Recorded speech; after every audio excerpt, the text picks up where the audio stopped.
Check, check, 1, 2, 3. This is a check with the PMO office. All loud and clear? Okay.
Honorable Union Minister for Finance and Corporate Affairs, Srimati Nirmala Sitharaman has joined us. Hearty welcome to you, ma'am. We welcome her with a big round of applause, ladies and gentlemen. Srimati Nirmala Sitharaman.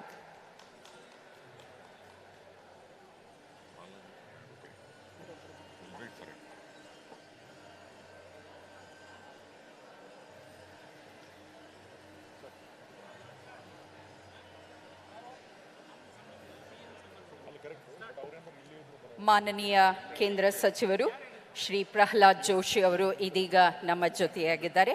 Honourable union minister for parliamentary affairs, coal and mines, Shri Pralhad Joshi has joined us. Hearty welcome to you sir. ಅವರಿಗೂ ಸಹ ಗೌರವದ ಸ್ವಾಗತವನ್ನು ಕೋರ್ತಿದ್ದೇವೆ. ಶ್ರೀ ಪ್ರಹ್ಲಾದ್ ಜೋಶಿ.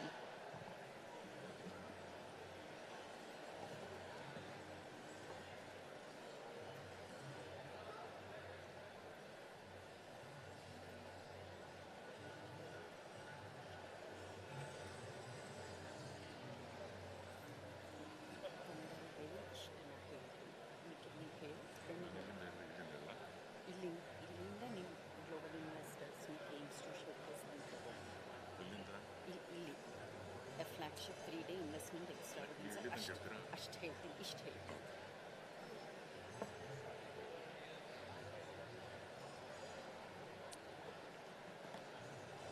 ಆತ್ಮೀಯ ಬಂಧುಗಳೇ, ತಮ್ಮೆಲ್ಲರ ಗಮನವನ್ನು ವೇದಿಕೆಯತ್ತ ಬಯಸುತ್ತಿದ್ದೇವೆ.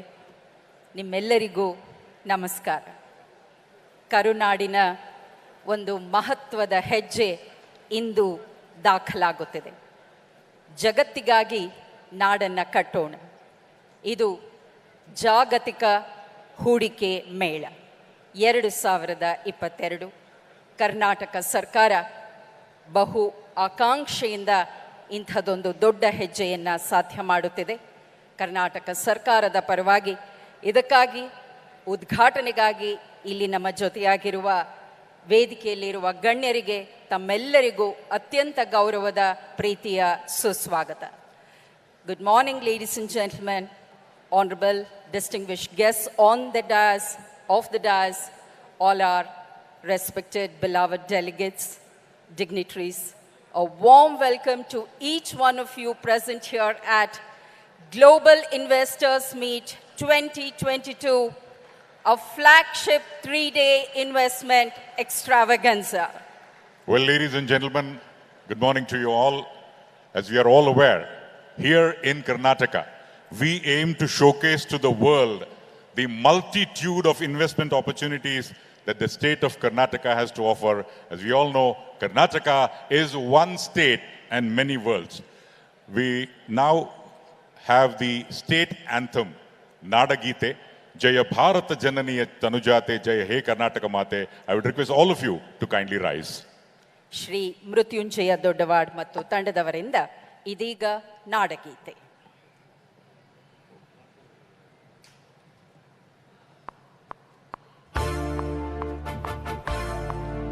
Jaya Bharat ಜನನಿಯ ತನುಜಾತೆ ಜಯ ಹೇ ಕರ್ನಾಟಕ ಮಾತೆ ಜಯ ಸುಂದರ ನದಿ ವನಗಳ ನಾಡೆ ಜಯ ಹೇ ರಸ ಋಷಿಗಳ ಬೀಡೆ ಭೂದೇವಿಯ ಮಕುಟದ ನವಮಣಿಯೇ ಕಂದದ ಚಂದದ ಹೊನ್ನಿನ ಗಣಿಯೇ ರಾಘವ ಮಧುಸೂದನರವತರಿಸಿದ ಭಾರತ ಜನನಿಯ ತನುಜಾತೆ ಜನನಿಯ ಜೋಗುಳ ವೇದದ ಘೋಷ ಜನನಿಗೆ ಜೀವವು ನಿನ್ನಾವೇಶ ಹಸುರಿನ ಗಿರಿಗಳ ಸಾಲೆ ನಿನ್ನಯ ಕೊರಳಿನ ಮಾಲೆ ಕಪಿಲ ಪತಂಜಲ ಗೌತಮ ಜಿನನುತ ಭಾರತ ಜನನಿಯ ತನುಜಾತೆ ಶಂಕರ ರಮನುಜ ವಿದ್ಯಾರಣ್ಯ ಬಸವೇಶ್ವರ ಮಧ್ವರ ದಿವ್ಯಾರಣ್ಯ ರನ್ನ ಷಡಕ್ಷರಿ ಪೊನ್ನ ಪಂಪಲ ಕುಮಿಪತಿ ಜನ್ನ ಕುಮಾರ ವ್ಯಾಸರ ಮಂಗಳಧಾಮ ಕವಿ ಕೋಗಿಲೆಗಳ ಪುಣ್ಯಾರಾಮ ನಾನಕ ರಾಮಾನಂದ ಕಬೀರರ ಭಾರತ ಜನನಿಯ ತನುಜಾತೆ ಶೈಲಪ ಹೊಯ್ಸಳರಾಳಿದ ನಾಡೆ ಕಂಕಣ ಜಕಣರ ನೆಚ್ಚಿನ ಬೀಡೆ ಕೃಷ್ಣ ಶರಾವತಿ ತುಂಗಾ ಕಾವೇರಿಯವರ ರಂಗ ಚೈತನ್ಯ ಪರಮಹಂಸ ವಿವೇಕರ ಭಾರತ ಜನನಿಯ ತನುಜಾತೆ ಸರ್ವ ಜನಾಂಗದ ಶಾಂತಿಯ ತೋಟ ರಸಿಕರ ಕಂಗಳ ಸೆಳೆಯುವ ನೋಟ ಹಿಂದೂ ಕ್ರೈಸ್ತ ಮುಸಲ್ಮಾನ ಪಾರಸಿಕ ಜೈನರು ಧ್ಯಾನ ಜನಕನ ಹೋಲುವ ದೊರೆಗಳ ಧಾಮ ಕಾಯಕ ವೈನಿಕರ ರಾಮ ಕನ್ನಡ ನುಡಿ ಕುಣಿದಾಡುವ ಗೇಹ ಕನ್ನಡ ತಾಯಿಯ ಮಕ್ಕಳ ದೇಹ ಭಾರತ ಜನನಿಯ ತನುಜಾತೆ ಜಯ ಹೇ ಕರ್ನಾಟಕ ಮಾತೆ ಜಯ ಹೇ ಕರ್ನಾಟಕ ಮಾತೆ ಜಯ ಹೇ ಕರ್ನಾಟಕ ಮಾತೆ Jaya He Karnataka Mate. We sing in praise of this land of nature's bounty and opportunities. Karunadu, Namma Karnataka. Lines penned by literary colossus K.V. Puttappa Kuvempu. ನಾಡಗೀತೆಯನ್ನು ಸಾಧ್ಯ ಮಾಡಿಕೊಟ್ಟ ಮೃತ್ಯುಂಜಯ ದೊಡ್ಡವಾಡ್ ಮತ್ತು ತಂಡದವರಿಗೆ ನಮ್ಮ ಧನ್ಯವಾದಗಳು. Well, ladies and gentlemen, we now move on to one of the important stages of today's event, the formal and traditional lighting of the lamp.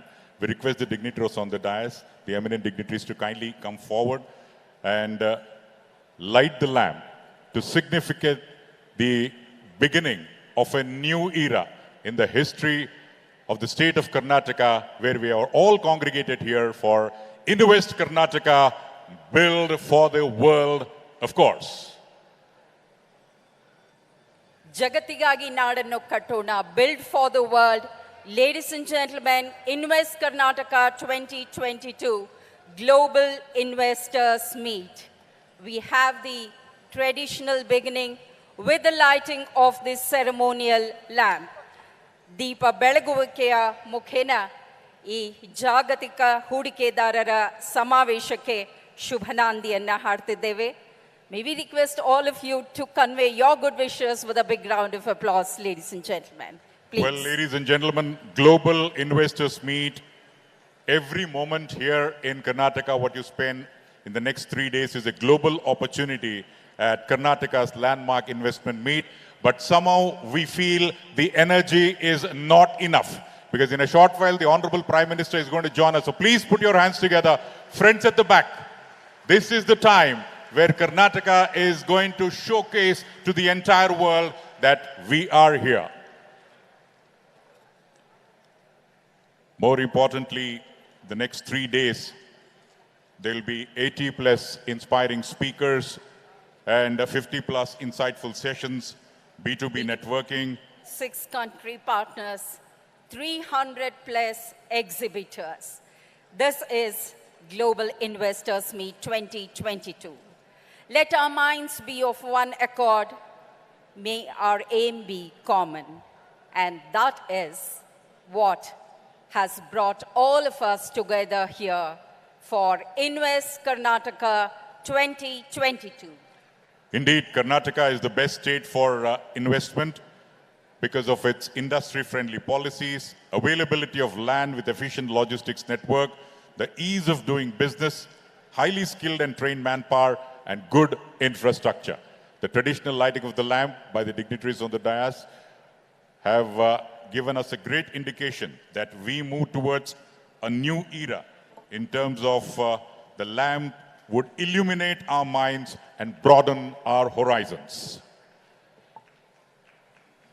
Ladies and gentlemen, galaxy of industry chieftains, architects, thought leaders, policy and opinion makers, all have come together here on a single platform to understand, to feel, to experience, to explore ocean of business opportunities and investment made possible by the government of Karnataka, and this is Global Investors Meet 2022.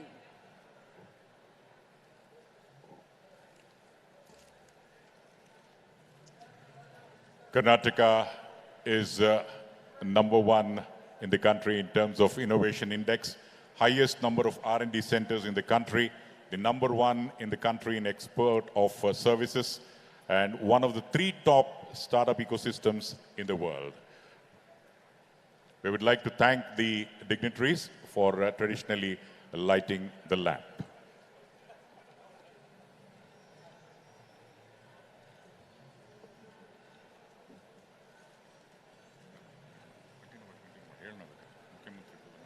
ಬಂಧುಗಳೇ, ಇನ್ನು ಕೆಲವೇ ಕ್ಷಣಗಳಲ್ಲಿ ಮಾನನೀಯ ಪ್ರಧಾನಮಂತ್ರಿಗಳು ನಮ್ಮನ್ನ ಜೊತೆಯಾಗಲಿದ್ದಾರೆ.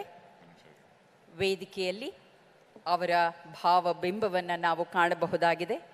ಉದ್ಘಾಟನಾ ನುಡಿಗಳ ಮುಖೇನ ಈ 3 ದಿವಸಗಳ ಜಾಗತಿಕ ಮೇಳಕ್ಕೆ ಅವರು ವಿದ್ಯುಕ್ತವಾಗಿ ಚಾಲನೆಯನ್ನು ನೀಡಲಿದ್ದಾರೆ. Well, ladies and gentlemen, in a short while from now, the Honorable Prime Minister of India, Shri Narendra Modi, will join us.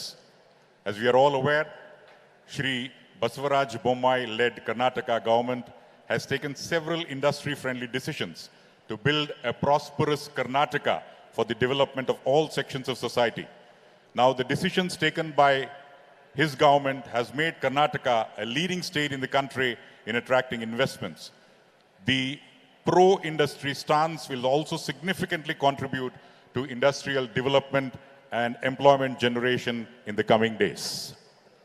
Well, ladies and gentlemen, each year, GIM, Global Investors Meet, has promised to be an exciting journey with many, many milestones.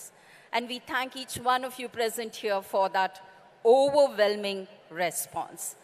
And overwhelming response has contributed a great and good deal in charting a robust growth for our dear land, Namma Karunadu, Namma Karnataka. The industry-friendly policies, the availability of land with efficient logistics network, the ease of doing business, and highly skilled and trained manpower and good infrastructure goes a long way towards making Karnataka the technology and innovation state, leading the way to the entire country and also showcasing India to the entire world. It is the construction of Nava Karnataka towards Nava Bharata. And what an ideal time, because November 1, Karnataka, Nava Karnataka ನಿರ್ಮಾಣವಾದಂಥ Karnataka ರಾಜ್ಯೋತ್ಸವದ ಶುಭ ಸಂದರ್ಭ. ಇಂಥ ಸಂದರ್ಭದಲ್ಲಿ ನಾಡು ಕಟ್ಟುವಂಥ ಈ ಜಾಗತಿಕ ಹೂಡಿಕೆ ಮೇಳವನ್ನು ಕರುನಾಡ ಸರ್ಕಾರ ಸಾಧ್ಯ ಮಾಡಿಕೊಡುತ್ತಿದೆ. Well, ladies and gentlemen, in a short while from now, Honorable Prime Minister of India will deliver the inaugural address, and thereafter the agenda would be formal welcome address to be followed by keynote and special addresses by the dignitaries on the dais. Well, ladies and gentlemen, please put your hands together. We now request the Honorable Chief Minister of Karnataka, Shri Basavaraj Bommai, to kindly come over here and welcome the Honorable Prime Minister, who is going to join us in a short while from now. ಮಾನನೀಯ ಪ್ರಧಾನ ಮಂತ್ರಿಗಳಿಗೆ ವಿದ್ಯುಕ್ತವಾಗಿ ಕರ್ನಾಟಕ ಜನತೆಯ ಪರವಾಗಿ ಸ್ವಾಗತವನ್ನು ಕೋರಲಿದ್ದಾರೆ ಕರುನಾಡಿನ ಸನ್ಮಾನ್ಯ ಮುಖ್ಯಮಂತ್ರಿಗಳು ಶ್ರೀ ಬಸವರಾಜ ಬೊಮ್ಮಾಯಿ ಅವರು.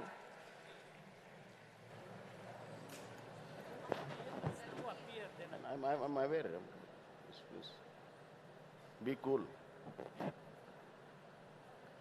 ಎಲ್ಲರಿಗೂ ನಮಸ್ಕಾರಗಳು.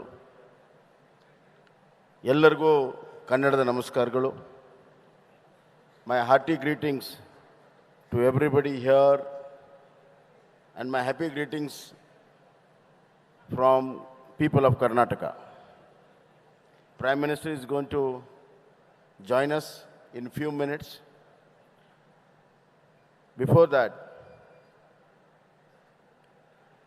ನನಗೆ ಭಾಳ ಸಂತೋಷ ಆಗ್ತಾ ಇದೆ. ಕೋವಿಡ್ ನಂತರ ಇಡೀ ಭಾರತ ದೇಶದಲ್ಲಿ ಕರ್ನಾಟಕ ಮೊದಲು ರಾಜ್ಯ ಇಷ್ಟು ದೊಡ್ಡ ಇನ್ವೆಸ್ಟರ್ ಮೀಟನ್ನು ಮಾಡ್ತಿರುವಂಥದ್ದು. ಇದಕ್ಕೆ ಕರ್ನಾಟಕದ ಪ್ರಗತಿ, ಕರ್ನಾಟಕದ ಎಕನಾಮಿಕ್ ಗ್ರೋತ್ ಮತ್ತು ಕರ್ನಾಟಕದ ಅಲ್ಲಿರುವಂಥ ಎಲ್ಲ ಇಂಡಸ್ಟ್ರಿಯಲಿಸ್ಟ್ ಅವರ ಒಂದು ಆತ್ಮವಿಶ್ವಾಸ. For the first time after Covid such a large investor meet has been happening in any of the states. The strength of Karnataka, the strength of people of Karnataka, the strength of all the industries who have already put a shop in Karnataka, and the confidence of the economic growth, especially happening in Karnataka, is the main reason to have such a large investor meeting immediately after the recovery of the COVID. In Karnataka, along with the recovery of COVID, recovery of economy is there to see. We are the largest FDI attracted state. For last 4 to 5 quarters, 38% of the countries. Yeah. Now I will welcome the Honorable Prime Minister. ಎಲ್ಲರಿಗೂ ನಮಸ್ಕಾರ. ನಾನು ಪ್ರಧಾನಮಂತ್ರಿಗಳನ್ನು ಸ್ವಾಗತ ಮಾಡಲು ತಮ್ಮ ಮುಂದೆ ನಿಂತಿದ್ದೇನೆ. Ladies and gentlemen, I am standing in front of you to welcome the leader who has given new direction to the economic growth of our country. His slogan of Make in India has changed the entire economic scenario. His Atmanirbhar Bharat, then Sabka Saath, Sabka Vikas, and ultimately the New India concept. Hereby, I welcome our honorable, beloved Prime Minister Narendra Modi ji to Invest Karnataka 2022 with warm greetings, and I request him to bless us. Not only this Invest Karnataka be successful, the economic growth of Karnataka and the great India will be successful. I once again welcome a global leader to this investor meet. Thank you.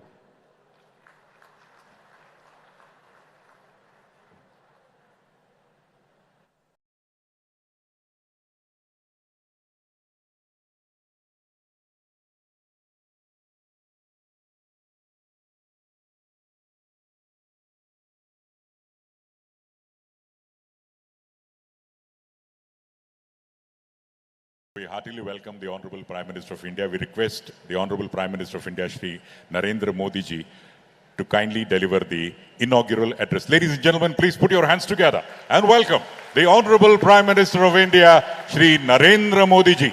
ಬಂಧುಗಳೇ, ಮಾನನೀಯ ಪ್ರಧಾನ ಮಂತ್ರಿಗಳು ಶ್ರೀ ನರೇಂದ್ರ ಮೋದಿಜಿ ಅವರ ಉದ್ಘಾಟನಾ ನುಡಿಗಳು.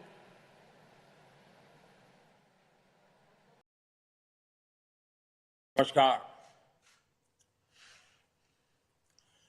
Global investors meet में दुनिया के कोने कोने से आए सभी साथियों, welcome to India, welcome to नम्मा कर्नाटका एंड वेलकम टू नम्मा बेंगलुरु।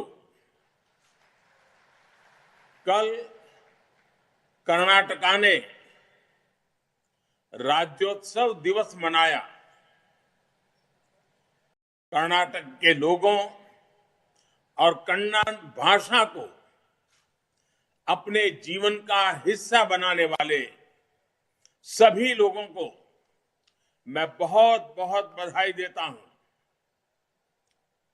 ये वो जगह है जहां ट्रेडिशन भी है और टेक्नोलॉजी भी है। ये वो जगह है जहां हर तरफ नेचर और कल्चर उसका अद्भुत संगम दिखता है। ये वो जगह है जिसकी पहचान वंडरफुल आर्किटेक्चर से भी है और वाइब्रेंट स्टार्टअप से भी है। जब भी टैलेंट और टेक्नोलॉजी की बात आती है तो दिमाग में जो नाम सबसे पहले आता है वो है ब्रांड बेंगलुरु। और ये नाम सिर्फ भारत में नहीं बल्कि पूरी दुनिया में एस्टैब्लिश हो चुका है। कर्नाटका की ये धरती सबसे खूबसूरत नेचुरल हॉटस्पॉट्स के लिए जानी जाती है। यानी कि मृदु भाषा कन्नड़ा, यहां की समृद्ध संस्कृति और हर किसी के लिए कन्नड़िया लोगों का अपनापन सबका दिल जीत लेते हैं। साथियों, मुझे खुशी है कि ग्लोबल इन्वेस्टर्स मीट का आयोजन कर्नाटका में हो रहा है। ये आयोजन कॉम्पिटिटिव और कोऑपरेटिव फेडरलिज्म का सटीक उदाहरण है। भारत में मैन्युफैक्चरिंग और प्रोफेशनल और प्रोडक्शन काफी हद तक राज्यों के नीति निर्णयों पर, नियंत्रण पर बहुत निर्भर होता है। इसलिए अगर भारत को आगे बढ़ना है तो राज्यों का आगे बढ़ना जरूरी है। ग्लोबल इन्वेस्टर्स मीट के जरिए राज्य स्पेसिफिक सेक्टर्स में खुद दूसरे देशों के साथ पार्टनरशिप कर रहे हैं। ये बहुत अच्छी बात है। मैं देख पा रहा हूं कि दुनिया भर की तमाम कंपनियां इस आयोजन में शामिल हो रही हैं। मुझे बताया गया है इस प्लेटफॉर्म पर हजारों करोड़ रुपए की पार्टनरशिप की जाएगी। इससे बड़े पैमाने पर युवाओं के लिए रोजगार के अवसर बनेंगे। साथियों, 21वीं सदी में भारत आज जिस ऊंचाई पर है वहां से अब उसे निरंतर आगे ही जाना है। पिछले वर्ष भारत ने करीब $84 बिलियन का रिकॉर्ड फॉरेन डायरेक्ट इन्वेस्टमेंट हासिल किया था। और आप भी जानते हैं कि नतीजे तब आ रहे हैं जब दुनिया कोविड वैश्विक महामारी के असर और युद्ध की परिस्थितियों से पूरी दुनिया जूझ रही है।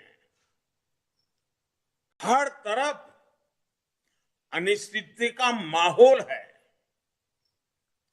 भारत में भी युद्ध और महामारी से बनी स्थितियों का विपरीत प्रभाव पड़ा ही है। बावजूद इसके आज पूरी दुनिया भारत की तरफ बहुत उम्मीद भरी नजरों से देख रही है। ये दौर इकोनॉमिक अनसर्टेनिटी का है, लेकिन तमाम देश एक बात को लेकर आश्वस्त है कि भारतीय अर्थव्यवस्था के फंडामेंटल्स मजबूत है। आज के इस फ्रेगमेंटेड दौर में भारत दुनिया के साथ जुड़कर और दुनिया के लिए काम करने पर जोर दे रहा है। इस दौर में सप्लाई चेन्स को ठप पड़ते देखा है, लेकिन इसी दौर में भारत हर जरूरतमंद को मेडिसिन और वैक्सीन सप्लाई करने का भरोसा दे रहा है। ये मार्केट फ्लक्चुएशन का दौर है, लेकिन 130 करोड़ भारतीयों की आकांक्षाएं हमारे घरेलू बाजार की मजबूती की गारंटी दे रही है। और सबसे अहम बात, ये भले ही ग्लोबल क्राइसिस का दौर है, लेकिन दुनिया भर के एक्सपर्ट्स, विश्लेषक और अर्थव्यवस्था के जानकार भारत को ब्राइट स्पॉट बता रहे हैं। और हम अपने फंडामेंटल्स पर लगातार काम कर रहे हैं ताकि भारत की अर्थव्यवस्था दिनों दिन और मजबूत हो।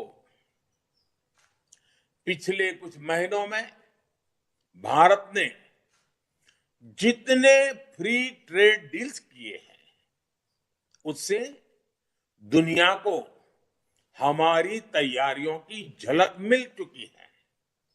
साथियों, आज हम जिस मुकाम पर पहुंचे हैं, उसका सफर कहां से शुरू हुआ था, ये याद रखना जरूरी है। 9-10 साल पहले हमारा देश पॉलिसी लेवल पर की और उसी लेवल पर क्राइसिस से जूझ रहा था। देश को उस स्थिति से बाहर निकालने के लिए हमें अपनी अप्रोच बदलने की जरूरत थी। हमने इन्वेस्टर्स को रेड टेप के जाल में उलझाने के बजाय निवेश के लिए रेड कारपेट का माहौल बनाया। हमने नए नए उपजाऊ कानून बनाने के बजाय, उलझाने वाले कानून बनाने के बजाय उन्हें रेशनलाइज बनाया। हमने खुद बिजनेस चलाने के बजाय बिजनेस के लिए ग्राउंड तैयार किया ताकि दूसरे लोग आगे आ सके। हमने युवाओं को नियमों में जकड़ने के बजाय उन्हें अपनी क्षमताओं को और बढ़ाने का मौका दिया। साथियों, नए भारत का निर्माण बोल्ड रिफॉर्म्स, वीक इंफ्रास्ट्रक्चर,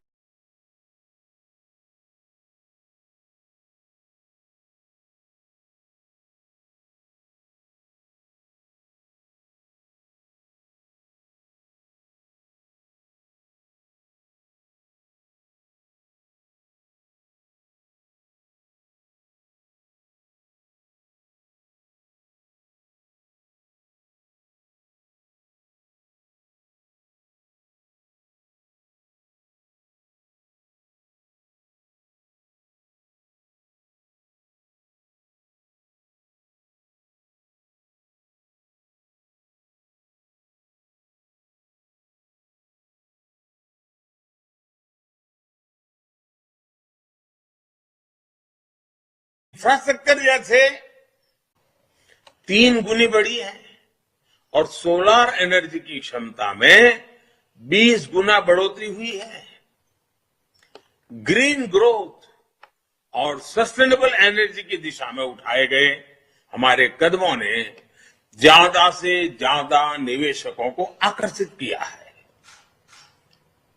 जो अपनी लागत का रिटर्न चाहते हैं और इस धरती के प्रति अपनी रिस्पॉन्सिबिलिटी भी निभाना चाहते हैं। वो आज भारत की तरफ उम्मीद से देख रहे हैं। साथियों, आज कर्नाटका के साथ एक और विशेषता जुड़ी हुई है। कर्नाटका के पास डबल इंजन की पावर है, यानी केंद्र सरकार और राज्य सरकार में एक ही पार्टी का नेतृत्व है। ये भी एक वजह है कि कर्नाटका कई क्षेत्रों में सबसे तेज गति से विकास कर रहा है। ईज ऑफ डूइंग बिजनेस में कर्नाटका लगातार टॉप रैंकर्स में अपनी जगह बनाए हुए है।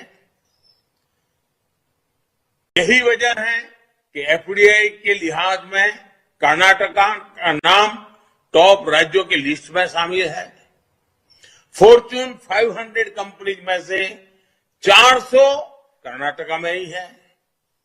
भारत के 100+ यूनिकॉर्न में से 40 से ज्यादा कर्नाटका में ही है।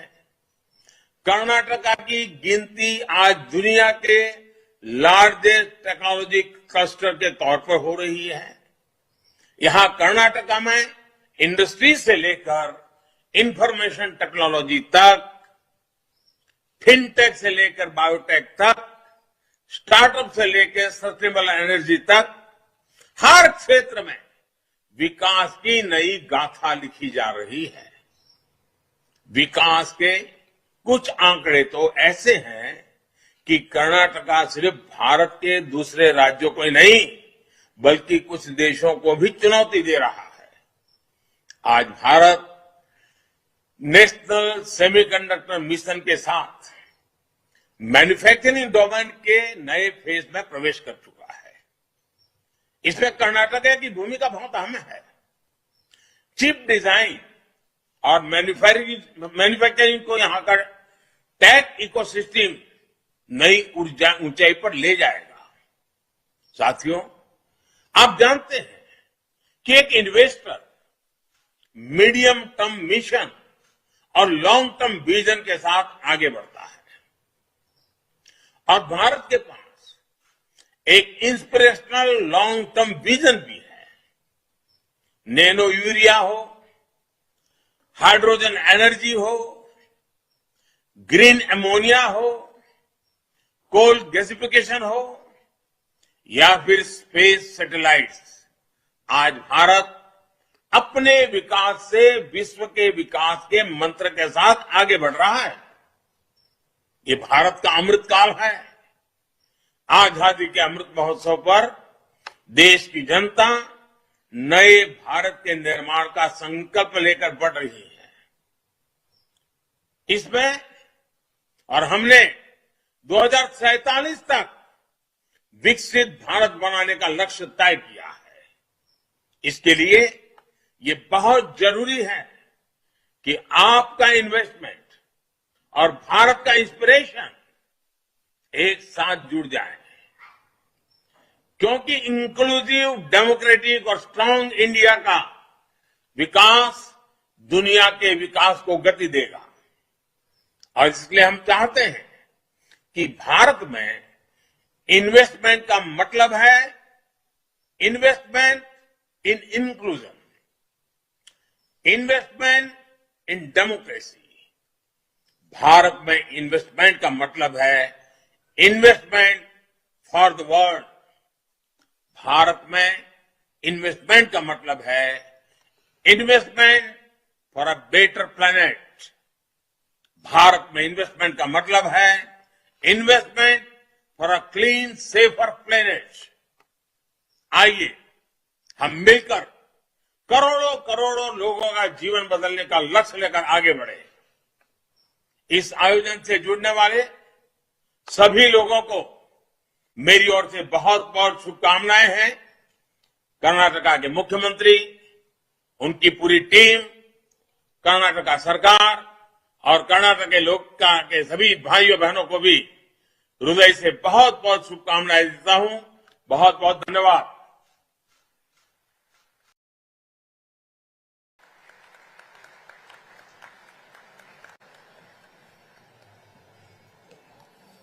Most respectful thanks to Mananiya Pradhan Mantri ji for all those good words about Karnataka and such warm wishes, encouraging and inspiring words. Once again, with a big round of applause, ladies and gentlemen, let us all thank Mananiya Pradhan Mantri ji for the inaugural address of this Global Investors Meet 2022. Thank you, sir. Indeed, a call for the entire industrial fraternity that this is the time to take India into giant strides. Sanmanya Pradhana Mantrigalada Shri Narendra Modi avarige ananta ವಂದನೆಗಳು ಧನ್ಯವಾದಗಳು. ಇನ್ನೀಗ ತಮ್ಮೆಲ್ಲರನ್ನ ಸ್ವಾಗತಿಸುವಂತಹ ಸ್ವಾಗತದ ನುಡಿಗಳು. Well, ladies and gentlemen, as a build-up to the Global Investors Meet 2022, we have seen a number of road shows across India and globally to invite investors across sectors to look towards Karnataka as an investment opportunity. Indeed, as we embark on this 3-day mega investor extravaganza, we would like to invite the Additional Chief Secretary, Commerce and Industry, Government of Karnataka, Dr. E.V. Ramana Reddy, for the welcome address. Bandhugale swagatisi Dr. E.V. Ramana Reddy. ಎಲ್ಲರಿಗೂ ನಮಸ್ಕಾರ. Honorable Governor Sir, Honorable Chief Minister Sir, Honorable Union Ministers, Honorable State Ministers, leaders from the industry, respected Chief Secretary, Members of Parliament, Members of the Legislative Assembly and Council, officers from Government of Karnataka, Presidents and Office Bearers of various industry bodies, industrialists, diplomats, delegates, members of the media, ladies and gentlemen. Government of Karnataka, as you all know, is a highly progressive state and is one of the best fiscally managed states. Karnataka is pioneer in the country as far as the holding of the Global Investors Meets is concerned. For the first time in the country, Karnataka held the Global Investors Meet in the year 2000, and this is the 5th edition of the event. The theme for this edition is Build for the World. As far as the Karnataka economy is concerned, in the last fiscal year, we received the highest FDI in the country. We are the leading state in the exports. We rank number 2 in GST collections, and Bangalore ranks number 2 in direct taxes collections. Our GDP is 3rd in the country. From 2012 to 2019, we grew at 14%. Even during the pandemic, during 2021, we grew at 7%. This itself shows how resilient the state's economy is. In the last 1 year, we received many recognitions from Government of India. We are top achievers in EODB ranking, best performer in startup ranking, achievers in leads ranking, and we are successively for 3 years number 1 in India Innovation Index. With this short introduction of the state's economy, I would like to welcome honorable dignitaries on the dais. Firstly, I would like to welcome Shri Tawarchand Gehlot Sir, Honorable Governor of Karnataka, and thanks Sir for accepting to grace this occasion. Thank you Sir and welcome you Sir.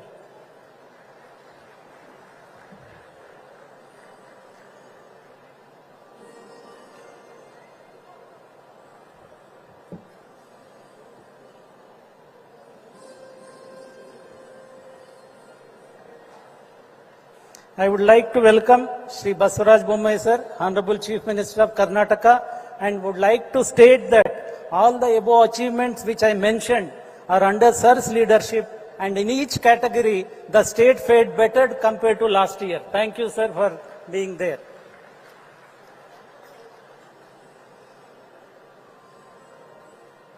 I would like to welcome Srimati Nirmala Sitharaman Ma'am, Honorable Union Minister of Finance and Corporate Affairs, and thank you ma'am for accepting our invitation to grace this occasion.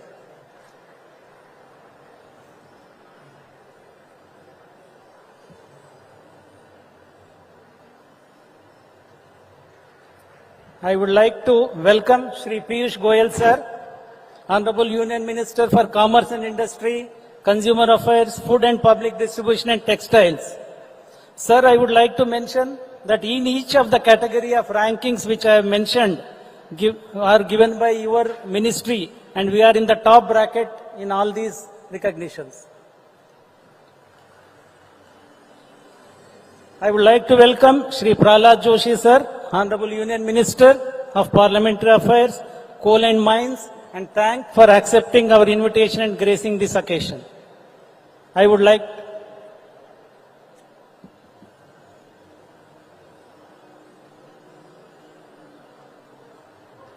to welcome Shri Rajiv Chandrasekhar sir, Honorable Union Minister of State for Skill Development, Entrepreneurship, Electronics and IT, and thank you for being gracing this occasion, sir.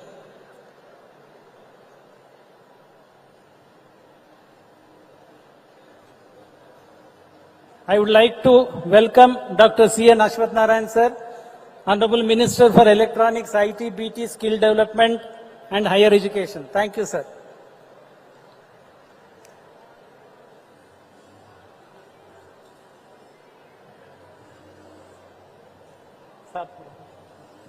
Piyush Goyal साहब कुछ बोल रहे हैं. I would like to welcome Mr. M.T.B. Nagaraj sir, Minister for Small Scale Industries, Municipal Administration and Public Sector Undertakings.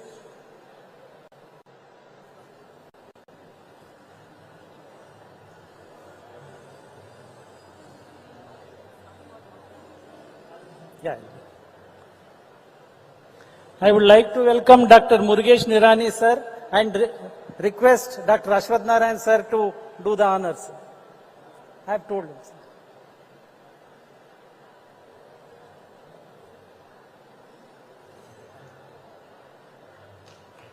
Yes. I would like to welcome Maharani of Mysore, Srimati Pramoda Devi Madam. Madam, we thank you for gracing this occasion, madam.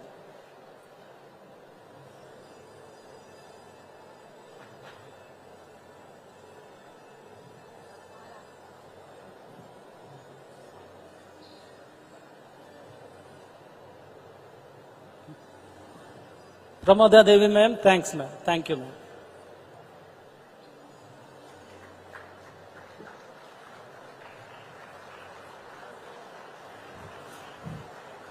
I would like to welcome Shri Sajjan Jindal, Chairman JSW Group. We are happy that you could make it to this event. I would like to welcome Mr. Vikram Kirloskar, Vice Chairman.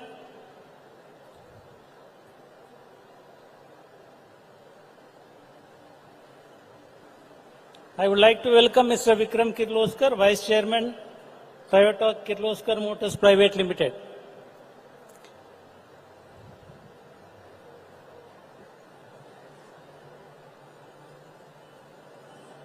I would like to welcome Mr. Rishad Premji, Chairman Wipro.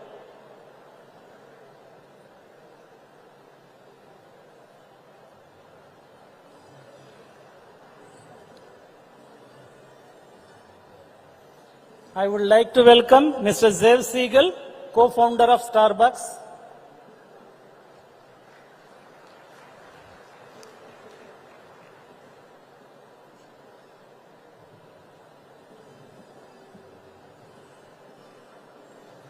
I would like to welcome Mr. Pratik Agarwal, Chief Executive Officer and MD, Sterlite Power. This side.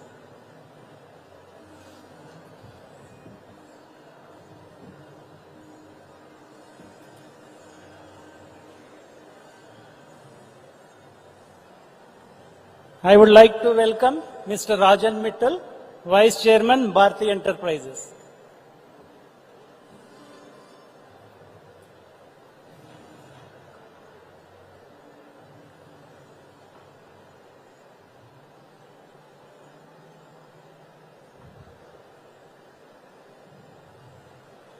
I would like to welcome Mr. Karan Adani, CEO Adani Ports and SEZ. Okay.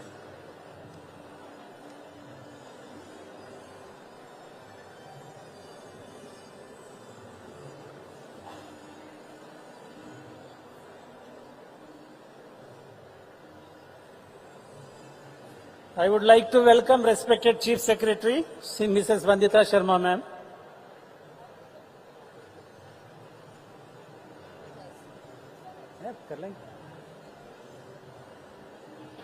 I would like to welcome Mrs. Gunjan Krishna, Commissioner in Industrial Development, who is the main driving force behind this event.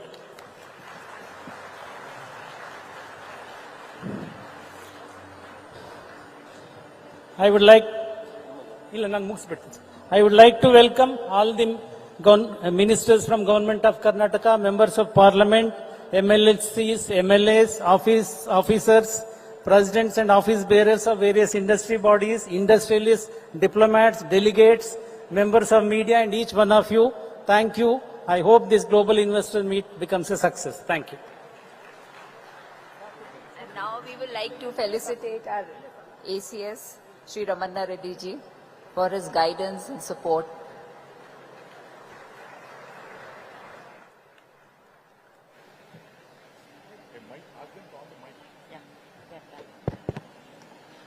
We would like to sincerely thank Dr. E.V. Ramanna Reddy for extending a very cordial welcome address to all the dignitaries on the dais. Thank you very much. ಧನ್ಯವಾದಗಳು sir. ಬಂಧುಗಳೇ, ಇನ್ನೀಗ ಒಂದು ಪುಟ್ಟ ಚಿತ್ರದ ಮುಖೇನ ಜಾಗತಿಕ ಹೂಡಿಕೆದಾರರ ಮೇಳಕ್ಕೆ ಶುಭ ಚಾಲನೆ. Yes, ladies and gentlemen, we believe true growth is together, and our vision to shape and build a global tomorrow is driven with this belief. Well, ladies and gentlemen, Karnataka welcomes businesses, individuals, cultures and practices from all over the world. Indeed, Karnataka is truly a global state. We now have the global film in the form of a launch, and let's watch the film. Sit back and let's watch the global icon film.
Curtain Raiser and Global Icon Films.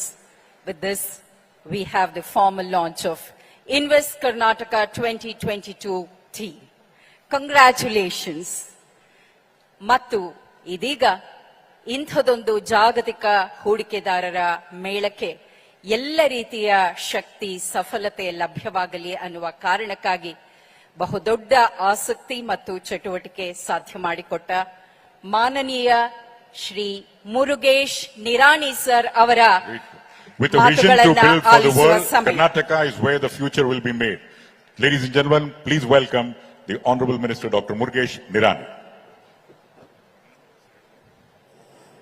ಎಲ್ಲರಿಗೂ ನಮಸ್ಕಾರ. Good morning to everybody. Honorable Governor of Karnataka, Sri Honorable Chief Minister of Karnataka, respected Union Ministers, my cabinet colleagues, delegates, dignitaries, state government officers, and my media friends.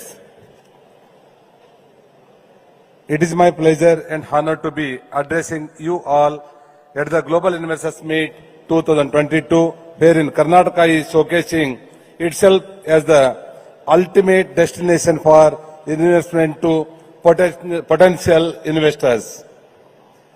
It is also an honor that this global event has come just a day after Kannada Rajotsava, a state founding day, so I wish everyone here a happy Kannada Rajotsava. Siri Kannadam Gelge, Siri Kannadam Balge. The Global Investors Meet 2022 is a platform for industry leaders, innovators, and policymakers from all over the globe to explore new growth possibilities. I am happy to announce that this is my third Global Investors Meet as an Industries Minister. The first two Investors Meet in 2010 and 2012 saw investors of over 11 lakh crore rupees. This was also possible due to our former Chief Minister Sri B.S. Yediyurappa ji and our Basalraj Bommai ji. Through Invest Karnataka 2022, we are aiming to propel the state to the next level of industrial development and growth. The core objective of this Global Investors Meet is to bring in investments in diverse sectors and create jobs. This Investors Meet will add new dimension to Karnataka's growth journey. Today, Karnataka is the new global investor destination and Bengaluru is the world's one of the largest technology and innovation cluster. The state of Karnataka offers an excellent industrial ecosystem, world-class infrastructure and industrial-friendly policies. We are the most prepared state of investments in the manufacturing and sustainability sectors. We are committed to setting Karnataka's development agenda in line with global best practice and showcasing our strong ability to build for the world. The great visionaries Maharaja of Mysore, Nalvadi Krishnaraj Vadiyar and his Diwan Bharat Ratna Sir M. Visvesvaraya laid a strong foundation for industrialization in Karnataka at a time when our country was still in its infancy stage of industrialization. Right from paper, soap, incense, streets, sugar, technical education, hospitals, public sector units and factories, Krishnaraj Vadiyar and Visvesvaraya created all these 100 years before. Sir M. Visvesvaraya said, industrialize or perish. ಕೈಗಾರಿಕೆಗೆ ಅಗ್ರ ಪ್ರಾಶಸ್ತ್ಯ, ಕೈಗಾರಿಕೆ ಇಲ್ಲದೆ ಅವನತಿ ಎಂದಿದ್ದರು ಆ ಸಮಯದಲ್ಲಿ. So industries are not new to Karnataka. The beauty of our Karnataka is that a government may come and go, but the policies and process remain the same. This means stability in policy is maintained. ಕೈಗಾರಿಕಾ ಬೆಳವಣಿಗೆ ದೇಶದ ಪ್ರಗತಿಯ ಸಂಕೇತ. As you are aware, Atmanirbhar Bharat is the vision of our Honorable Prime Minister Shri Narendra Bhai Modi ji of making India a self-reliant nation. We in Karnataka are going in the right direction of achieving our Honorable Prime Minister Modi ji goal and vision Atmanirbhar Bharat. Our Union Minister for Finance and Corporate Affairs, Madam Srimati Nirmala Sitharamanji, is now new to Karnataka. She represents the state, and we are happy that Madam has always stood by Karnataka at the center when necessary. Union Minister Sri Prahlad Joshi ji is the leader who we all go to him before any other in Delhi's Sir's guidance, advice and easy way of finding solutions have always helped us in administrating the department, sir.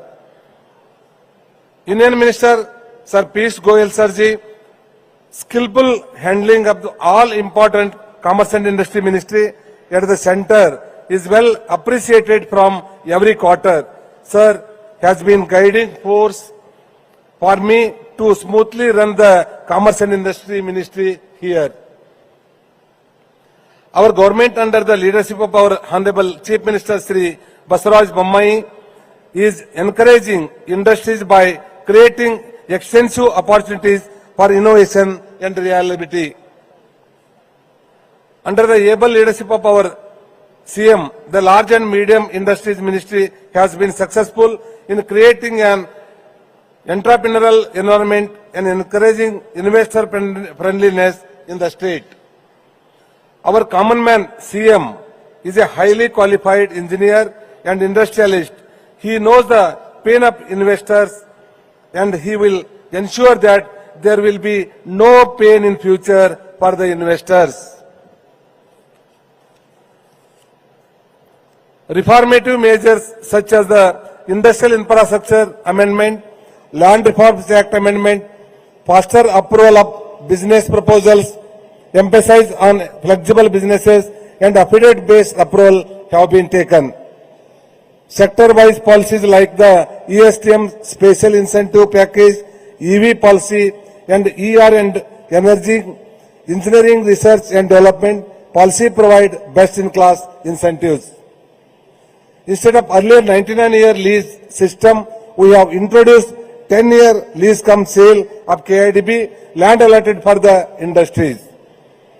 This industry-friendly government has also introduced a system where clear titles, sale deed of the allotted land will be handed over to industrialists once the allottees successfully run the project for 2 years. The state government has introduced a system to ease the process of allotting industrial land of up to 10 acres.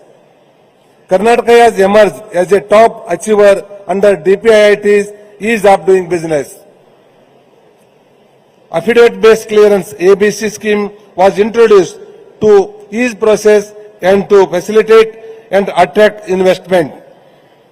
We also have a central inspection system to develop a dedicated integrated inspection service system. I am proud to say that Karnataka stands first in renewable energy, 63% of our installed capacity in renewable energy.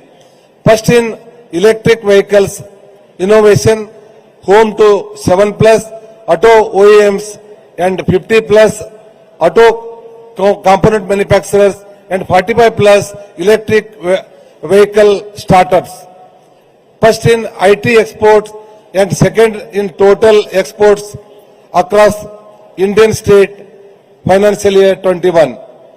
First in aerospace and defense manufacturing, first in machine tools manufacturing, first in biotech industrial and exports, first in electronics design and R&D in India. Realizing the importance of regional integration, we have installed Beyond Bengaluru to promote industries in the 2nd and 3-tier cities. The idea is to create the industrial ecosystem beyond Bengaluru and the local job creation. Though our Beyond Bengaluru initiative, we are providing lucrative incentives to investors in order to promote Tier 2 and Tier 3 cities like Mysuru, Tumkuru, Mangaluru, Hubli, Dharwad, Kalaburgi, etc. As the part of the same, 5 airports will be developed to offer better and speedy connectivity. Our aim is to take FMCG sector. Recently, last 1 week back, our Honorable Chief Minister, our FMCG cluster inaugurated about 10,000 crores rupees investment in next few years and provide 1 lakh employment. I am happy to note that more than 70% of this investment, Karnataka 2022, investments are coming up in Bengaluru, beyond Bengaluru region. All this August gathering and in the presence of global leaders and industry captains, I would like to announce that world-class industrial and localities parks will be developed across Karnataka. These parks will be developed by renowned private companies. Japan-based Murabeni Corporation, ESR, Indian company, Indospace, Indian company, Welspun, One Logistic Parks, Indian company. These companies would make an investment of over Rs 15,000 crores, approximately $2 billion. Our job is not done.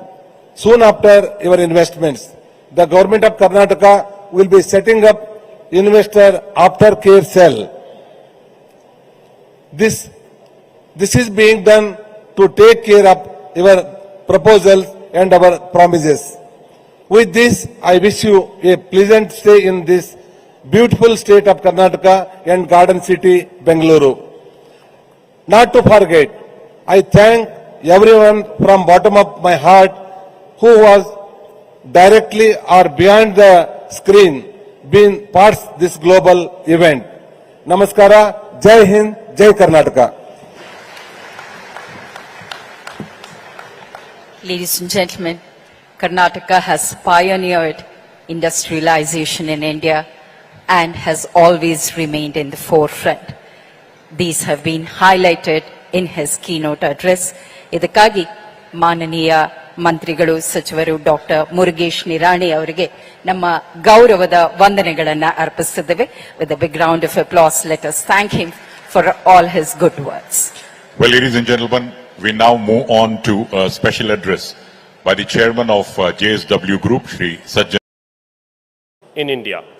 If you look back, for over 2 decades, Karnataka has held its position as one of the most preferred investment destinations in India, truly representing the government's one state, many opportunities mantra. The World Economic Forum has identified Karnataka amongst the top 4 innovation hubs in the world. While the state is distinguished as the knowledge hub of Asia and boasts the largest number of R&D centers in India, our platform to achieve Honorable Prime Minister's Jai Anusandhan and force multiplier for our nation's growth. In fact, Honorable Prime Minister also mentioned that 40% of India's R&D centers are in Bangalore. But for Bangalore, it did not become India's Silicon Valley and research hub overnight, nor by fluke. It took a bold vision coupled with immense dedication and from political leaders and bureaucrats to bring about this ecosystem and sustain its growth. Across decades, there has been consistency in governance and unwavering support for industries, irrespective of changes in political leadership, and this I find to be the most unique trait of doing business in Karnataka. Additionally, the state is gifted with a portfolio of rich natural resources, and it is this blend of natural wealth and robust governance that makes Karnataka so attractive. Let me dwell a little bit about my personal experience about Karnataka. Karnataka state and the city of Bangalore holds a very special place in my heart. I must share with you a small incident that how we all ended up in Karnataka.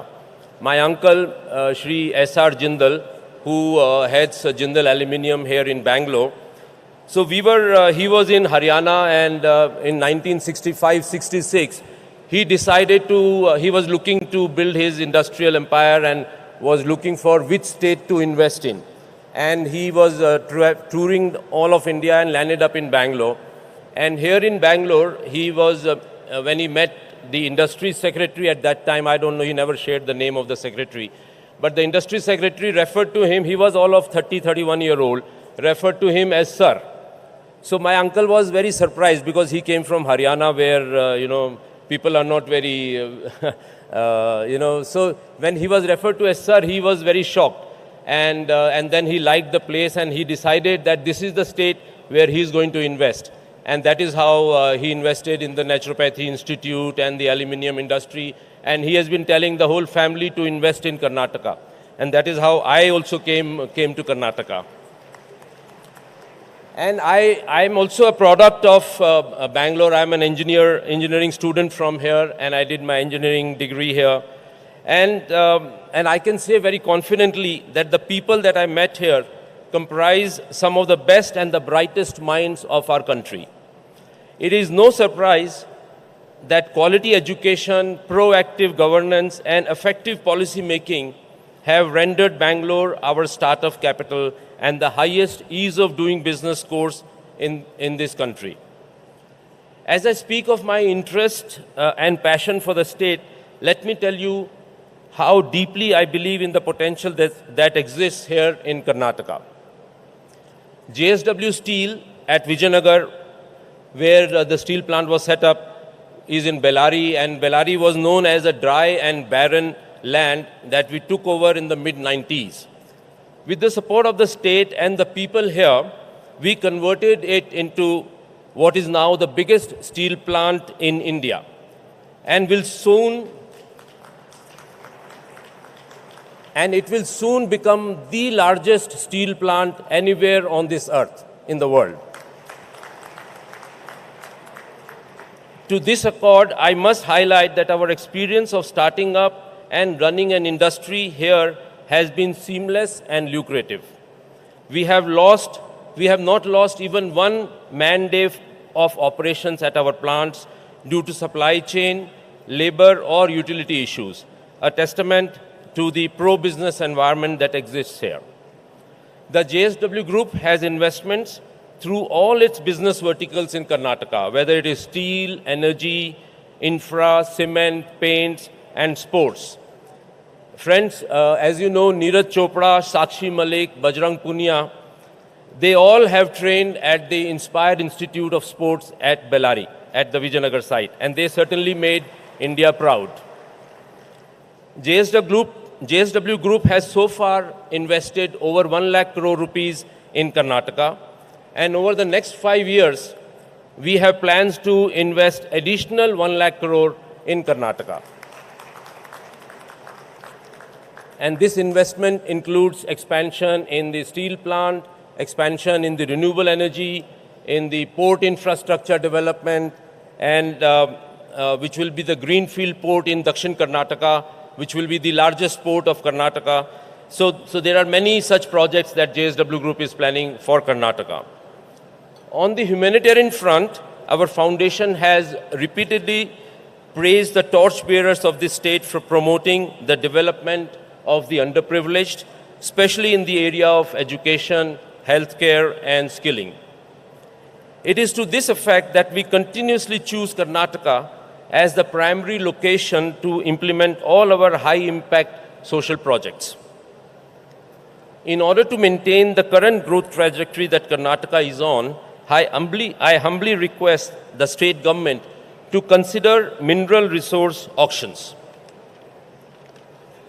In 2015, Honorable Prime Minister Shri Narendra Modi ji made path-breaking changes in the MMDR Act, which brought transparency in the mineral auction process. This helped generate significant revenues for the state governments such as Odisha, which was the first and the most aggressive state in auctioning the mineral assets, the mines. While I speak for the evolution that is taking place in steel making, time is of essence, as minerals like iron ore will not always be needed for production of steel. Hence, it is imperative that these assets are monetized at the earliest. As an added benefit, mineral auctions will further encourage investments in the manufacturing sectors and support Karnataka's growth trajectory.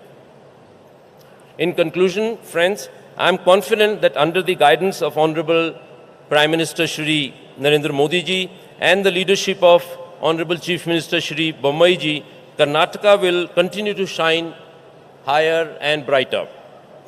India is already witnessing supply side constraints that are overpowering demand.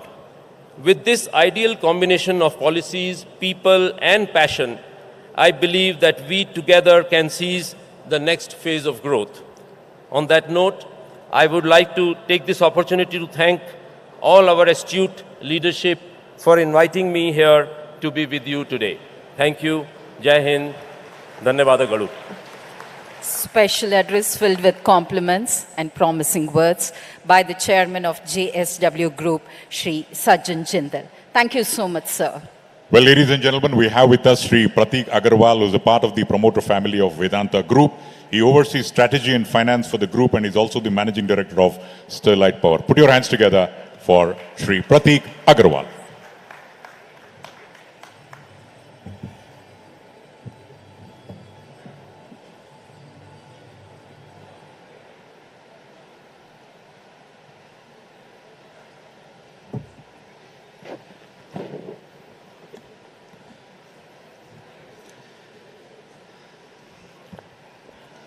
Honorable Governor of Karnataka, Honorable Chief Minister of Karnataka, Honorable Finance Minister of India, Honorable Ministers and Cabinet Ministers of the Government of India, Members of Parliament, Honorable Ministers of the Government of Karnataka, Officers of the Government of Karnataka, industry leaders and distinguished invitees.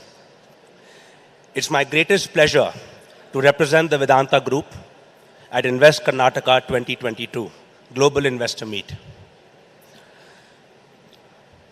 Karnataka has made one of the biggest contributions to brand India globally, and Bangalore specifically has put India on the world map of technology. Karnataka has made all Indians extremely proud and continues to do so in all sectors such as software, IT services, steel, renewable energy, and beyond. I congratulate the government of Karnataka and its able officers for creating a climate that is so conducive for investments, and we as a group are proud to be working in this state. I would first like to say a little bit about my group and then focus on the renewable power strategy in which Karnataka plays a pivotal role. Our group, the Vedanta Group, was founded on a singular goal of making India self-sufficient in critical commodities which are essential for nation building. As a result, in the last 10 years, India has turned from being a deep net importer of basic metals to a large exporter of key commodities such as zinc and aluminum. We are very, very proud of this achievement. Our next mission, ladies and gentlemen, is to reduce India's dependence on imported electronics. We will begin by manufacturing semiconductors and reduce the 16 billion import bill on this account. We will also invest in display manufacturing, as we are already making glass and display glass in Korea and Taiwan, and we're the 4th largest in the world. It is our dream that India should one day be a net exporter of electronics in the years to come, and I'm very, very confident that Karnataka will play a pivotal role in realizing this dream. Our group currently employs over 76,000 people across 10 countries. It has contributed over 2 lakh crores to the exchequer in the last 6 years alone, and has invested 2,000 crores in its CSR programs in the last 5 years. Nand Ghar is our flagship CSR program through which we aim to impact the lives of 7 crore children and 2 crore women across India. With more than 3,600 Nand Ghars already functioning across 14 states, including Karnataka, we are committed to developing 29,000 Nand Ghars across the country. One important accolade of which I am personally very, very proud is that Vedanta, our group, was recently ranked number 6 on the Dow Jones Sustainability Index out of 148 mining companies in the whole world. Our journey is to build one of the most sustainable companies in the world, and the journey doesn't end here. We have committed to invest $5 billion over the next 10 years to become a net zero company by 2050, or most likely much sooner than that. Ladies and gentlemen, the next 30 years will witness a global revolution in energy. Such a dramatic change in the source of energy from fossil to non-fossil has never before been seen since the birth of electricity itself. And Karnataka today has the highest renewable generation, one of the highest renewable generation of any state in India.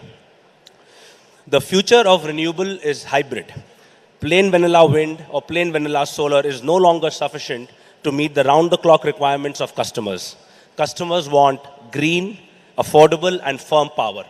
And Karnataka is the one state which has both wind and solar potential coexisting in the same state. It also has attractive sites for pumped hydro storage, which is a critical component of the round-the-clock value chain. Our group is currently building over 1,000 megawatts of wind-solar hybrid projects in Karnataka and will export this to smelters, our own smelters, in the states of Rajasthan, Chhattisgarh, and Odisha through the interstate transmission network. This will displace millions of tons of carbon dioxide emissions and allow Vedanta to produce some of the cleanest metals in the entire developing world. Over the next 5 years, we plan to increase our renewable capacity by 10-fold and invest close to 50,000 crores into renewable generation. It is my endeavor that a large chunk of that investment will come to the state of Karnataka. Ladies and gentlemen, no energy transition is possible without power transmission. Those states that will make the most proactive efforts on building transmission infrastructure will also attract the most investment in renewable energy. One of our group companies, Sterlite Power, is one of the top 2 transmission companies in India. We have a track record of creating 19,000 kilometers on build-own-operate model, and these projects have been created with zero capex from the state exchequer, at a tariff that is 40% lower than regulated tariffs, and at a speed that is 2 times faster than conventional speed. Many of our projects were built using helicranes, helicopters, drones, and therefore commissioned up to 12 months ahead of schedule. I urge the state of Karnataka to adopt this model of building interstate transmission through the PPP route. As the electricity consumption grows at double digit at your state, the state will need continuous strengthening of the grid. Many states have already tasted success with this model. We are already developing 2 critical transmission lines in your state, one connecting your state to Kerala and one connecting it to Maharashtra via Goa. Both these lines are critical for exchange of renewable energy in the coming years, and we are very confident of receiving all possible support from your government for timely execution of these projects. To conclude, I would like to say that as a country, we are the 3rd largest carbon emitter in the world. We have a responsibility towards decarbonization. Yes, on a per capita basis, we have probably played a very small part in causing this problem, but we have a chance to play a large part in reversing this climate change issue. Our country, under the able leadership of our Prime Minister, Shri Narendra Modi ji, is already seen as a global leader in tackling climate change. The Vedanta Group is very, very passionate about this cause and is very excited to partner with the state of Karnataka to make India a global leader in energy transition. On behalf of my group, I once again would like to thank the state of Karnataka for inviting us here today. We are looking forward to growing our presence in this land of opportunity. And I invite all my friends in the audience to choose Karnataka as their #1 destination for investments. Thank you very much.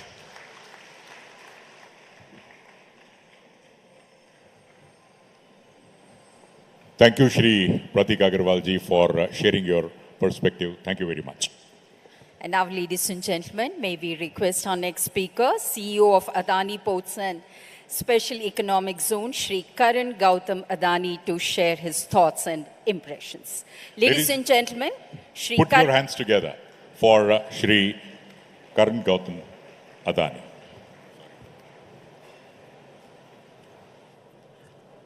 Honorable Governor of Karnataka, Shri Gehlot ji, Honorable Chief Minister of Karnataka, Shri Bomaiji, Honorable Union Cabinet Minister, Srimati Nirmala Sitaramji, Shri Piyush Goyalji, Shri Prahlad Joshiji, Honorable Ministers of State, Shri Rajiv Chandrasekharji, Honorable Minister Dr. Nirani, Shri Nagarajji, Dr. Narayanji, Honorable Chief Secretary of Karnataka, senior leaders of government, captains of industries, and my dear friends. A very good morning to everyone. It is an honor to be here at the Invest Karnataka 2022 Summit and speak at the Global Investor Meet before so many luminaries from the political, social, and entrepreneurial world. To me, this distinguished gathering represents in many ways the irresistible attractive business diversity of Karnataka, now one of our nation's hottest investment destinations. Just 50 years ago, when Karnataka was still called Mysore, this state was all about silk and sandalwoods and all-weather tourism, with an abundance of divinely beautiful monuments, temples, and jungle trails. Today, even as it continues to pull in visitors from millions, Karnataka is also attracting the best brains in the country, tech-savvy youngsters drawn by stunning aggregation of research, innovation, and development in information technology. Honorable Chief Minister, your government's alignment with our nation's vision to become the world's digital hub has produced unprecedented growth in Karnataka. $65 billion worth of IT exports, around a third of our nation's total, is undeniable validation of your state's and our nation's rising growth trajectory. And it is also very clear that our intention to build for world is eminently practical. It is a mix of astute and efficient governance that has brought business houses like Adani Group to Karnataka. Having already invested over 20,000 crores, we are active in multiple sectors ranging from cement, power, city gas, and edible oil to transport, logistics, and of course digital. We are the largest independent power producer in the state. Our 1200 megawatt Udupi power plant accounts for almost 25% of Karnataka's total installed thermal capacity. We also have an installed renewable energy capacity of nearly 1100 megawatts spread across 21 locations. And as the world's largest solar power developer, Adani Group will be investing more in renewable energy sector in Karnataka. We have an installed cement manufacturing capacity of more than 7 million tons across 4 plants in Karnataka. And we will be looking at expanding our footprint in this sector as well.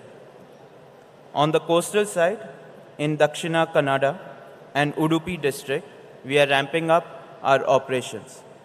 The Mangaluru International Airport is undergoing a facelift, and we will be expanding that airport as well. And as we are widening the reach of our city gas distribution network, with CNG stations coming up at 11 key locations and laying 50 kilometers of piped CNG gas lines. Through Fortune, the nation's top food FMCG brand, Adani Wilmar too is upsizing its presence in Mangaluru.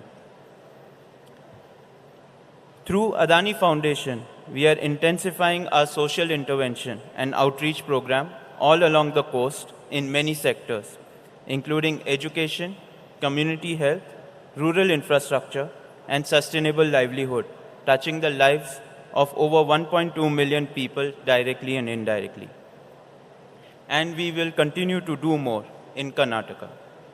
In our journey to be the world's largest integrated transport utility, the Adani Group is extending and strengthening our ports and logistics arm. In Karnataka, we are currently operating a rail-linked grain silo facility for Food Corporation of India, as well as a multimodal logistics park at Mallur. We are now expanding our multimodal logistics park, including the development of a large warehousing hub. We believe our efforts will go a long way in easing out supply chain challenges faced by both businesses and public at large, challenges that were all too evident during pandemic. Of course, no investment portfolio in Karnataka would be complete without digital, and we too are seeking to capitalize on unmatched strength this state offers in the tech space.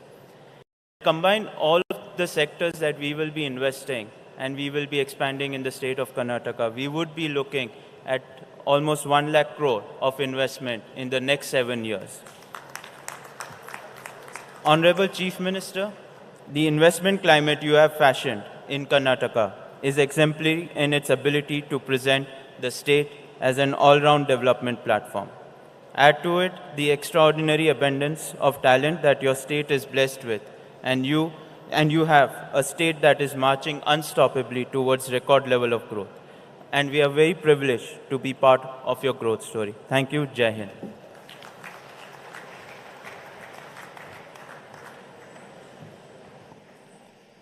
Thank you, Shri Karan Gautam Madani. I'm sure Karnataka here is full of energy. In a short while from now, MOUs are going to be signed. Let's hear a huge round of applause for all the dignitaries who speak now. For Karan Gautam Madani, please. And now, ladies and gentlemen, we have this very first film release on aerospace. The aerospace industry is driven by innovation, precision, and perfection. And we are going to showcase to you a film that celebrates Karnataka's legacy of space exploration, its extraordinary ecosystem, and the presence of some of the biggest brands in the world. Well, ladies and gentlemen, this visually spectacular film mixes imaginative computer graphics with live footage to showcase Karnataka's critical role in the world of aerospace. The film, please.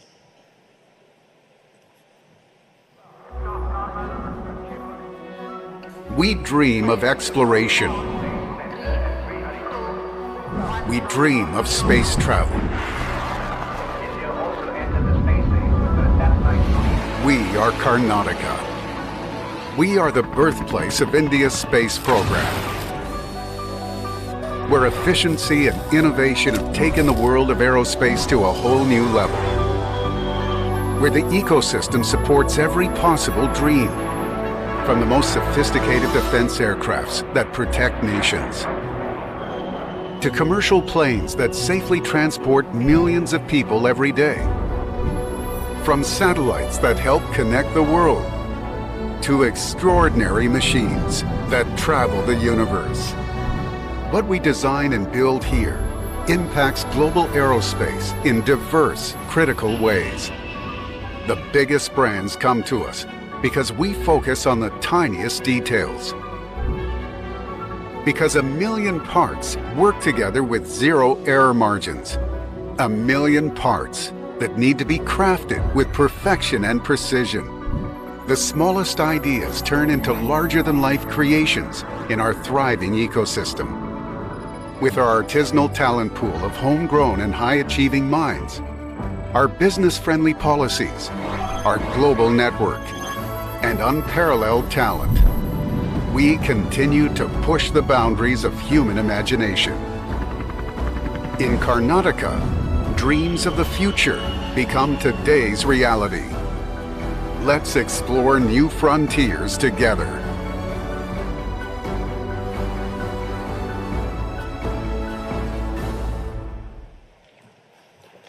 Indeed, built for the world. Well, ladies and gentlemen, we now move on to another important stage of today's inaugural, the MOU. First of all, we will showcase on the area of green hydrogen and sunrise sectors. Ladies and gentlemen, we would now like to acknowledge the leading global and Indian companies which have confirmed investments within the state of Karnataka during recent months. For our first memorandum of understanding on green hydrogen, we would like to invite the senior leaders from companies in green hydrogen and derivatives manufacturing sector. With a total investment of about 2.91 lakh crore, 7 companies have planned to set up their units in the state in this sector with an investment of rupees 40 148 crore, JSW Energy plans to set up a green hydrogen and green ammonia plant within Karnataka. The company is represented by the Vice President and Head Regulatory and Power Sales, Shri Jyoti Prakash Panda. I would request Mr. Jyoti Prakash to kindly come over. Well, I think Mr. Jyoti Prakash will come over only if you put your hands together. Also joining us at this juncture, Head Hydrogen Business at Malaysia-based Petronas, Shri Adlan Ahmed, will acknowledge the MOU for their 31,200 crore investment in a 500 KTPA green ammonia plant in the state. We also would like to invite Shri Madhusudhana PK, General Manager State at Karnataka, who will be representing Renew Power. Renew has announced a 1 million tons per annum green ammonia plant at a cost of rupees 50,000 crores, and still we don't clap, including the associated renewable power unit. Avada Energy will invest rupees 45,000 crores for a 1 MTPA green ammonia plant. May we invite Shri Narendra Goyal, President, New Initiatives ET Ammonia, to join us on the stage. We also have with us Shri Shashi Shekhar, the Vice Chairman of Acme Solar. The company is planning to set up an integrated facility to produce about 1.2 million tons of green ammonia every year with an investment of more than, you heard it right, 51,000 crores. Next on the stage, ladies and gentlemen, we have Shri K. Ravi Kumar Reddy, Chairman and Managing Director of ABC Cleantech, which is a platform established by Brookfield and Access Energy. They have planned an investment of rupees 50,000 crores in the state for a green ammonia plant with a capacity of 1 million tons per annum. We also have with us Shri Parag Sharma, founder and CEO of O2 Power, is also joining us today. The company is planning to set up a green hydrogen unit in the state. Let's give a round of applause for all the executives on this occasion, because the future is hydrogen, ladies and gentlemen, and we are going to be, in fact, in a new realm of space. Ladies and gentlemen, Shri Jyoti Prakash Panda, Shri Adlan Ahmed, Shri Madhusudana, Shri Narendra Goyal, Shri Shashi Shekhar, Shri K. Ravi Kumar Reddy, and Shri Parag Sharma. Hearty congratulations. May we convey that with a big round of applause, ladies and gentlemen. We would request the Honorable CM, the Honorable Union Minister, to kindly join in front, and the dignitaries, Madam Nirmala Sitharamanji, the Honorable Governor also, to kindly come forward for a photo opportunity, please. All the dignitaries who have been part of this MOU. Some of you who have forgotten to clap earlier, here is an opportunity. I somehow find the energy has to be pepped up. Ladies and gentlemen, idu namma Karnataka, Karnatakada Shakti, ಭಾರತಕ್ಕಷ್ಟೇ ಅಲ್ಲ ವಿಶ್ವಕ್ಕೂ ತಿಳಿಬೇಕು. ಇವರೆಲ್ಲರೂ ಸಾಧ್ಯ ಮಾಡುತ್ತಿರುವುದು ನಮಗಾಗಿ, ನಮ್ಮ ಕರ್ನಾಟಕಕ್ಕಾಗಿ, ನಮ್ಮ ಭಾರತಕ್ಕಾಗಿ. We would like to thank all the dignitaries who have come here for the memorandum of understanding. ಧನ್ಯವಾದಗಳು. Thank you so much. And for our MOU on sunrise sectors, we have companies representing sunrise industries in the manufacturing sector. From the memorandum electronic system design and manufacturing ESDM sector, we have companies with a combined investment of rupees 47,000 crores. Semiconductor fab, we have Mr. Ajay Jalan, Director, ISMC Analog Fab, with an investment of 22,900 crores.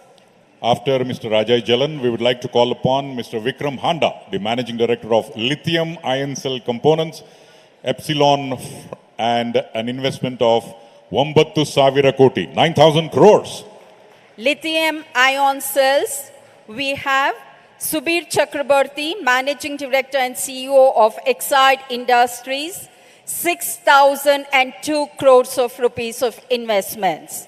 From solar cells and modules sector, we have Rajdeep Basu, the Executive Chairman of Suncatcher Renewables, with an investment of 4,500 crores. Solar Cells and Modules, Mr. Surya Narayan, Chairman from Nitin Sai Renewables, 2,450 crores. We also have in the subsector of testing and ER&D facility, Dr. Ashwini Agarwal, Director, Government Affairs, Applied Materials India, investment of 1,573 koti, 1,573 crores. ಇದೇ ಪಟ್ಟಿಯಲ್ಲಿ ಮುಂದಿನ ಹೂಡಿಕೆದಾರರು lithium ion cells Veeraraghavan head projects ensure reliable power solutions with an investment of 1,050 crores of rupees. A huge round of applause for all the dignitaries who have been part of this.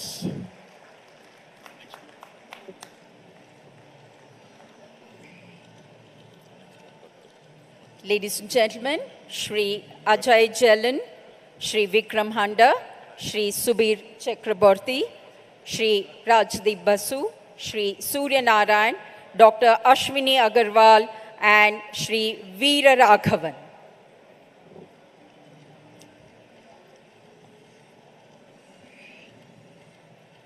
Hearty congratulations to the entire team, and may we wish all our best.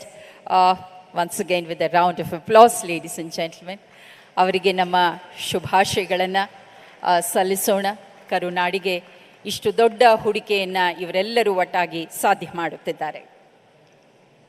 We would like to thank all the dignitaries who are here on stage, and thank you very much. We request you all to kindly get back to your seats. Thank you very much.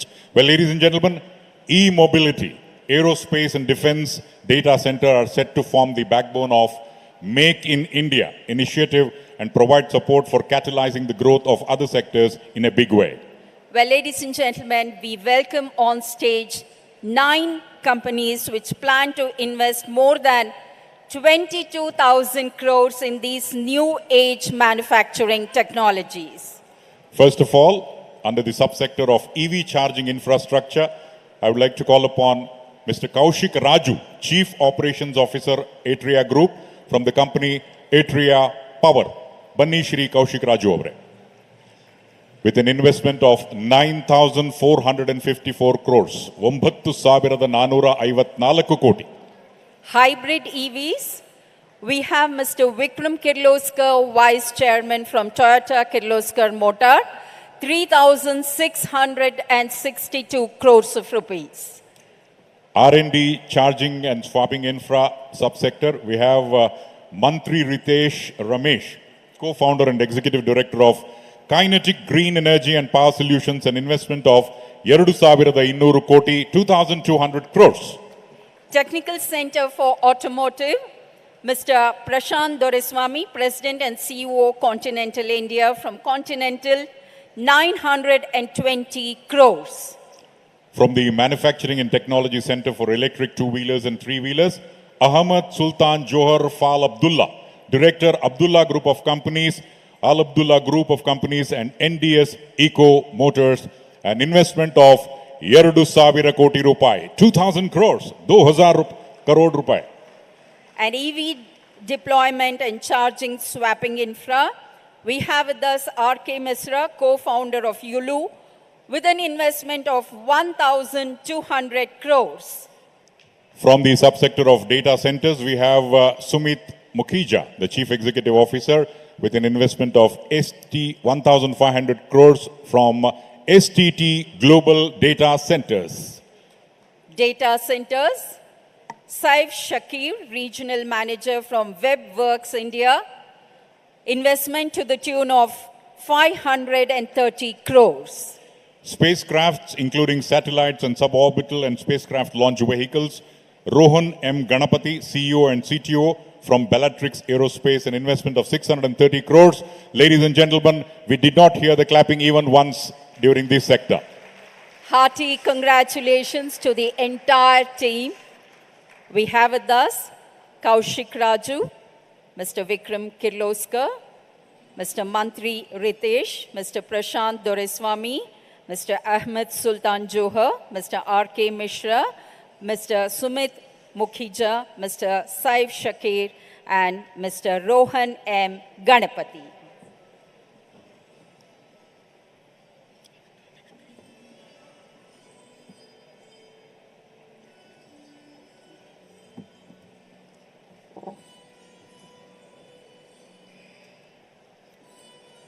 Thank you so much. And once again, let us all convey our heartfelt wishes to the entire team. ಮತ್ತೊಮ್ಮೆ ಇವರೆಲ್ಲರಿಗೂ ಧನ್ಯವಾದಗಳು. Well, ladies and gentlemen, our next speaker is someone who is leading the charge of digital infrastructure in India. In fact, his company has recently launched 5G services in 8 cities in India. So please welcome on stage The Vice Chairman of Bharti Enterprises, Shri Rajan Bharti Mittal.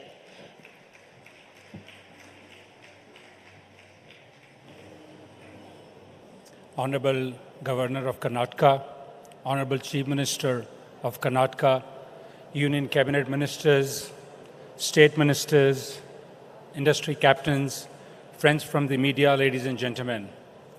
Thank you for inviting me at this investors meet. It's an honor and a pleasure to be here among all the industry leaders and all the stakeholders.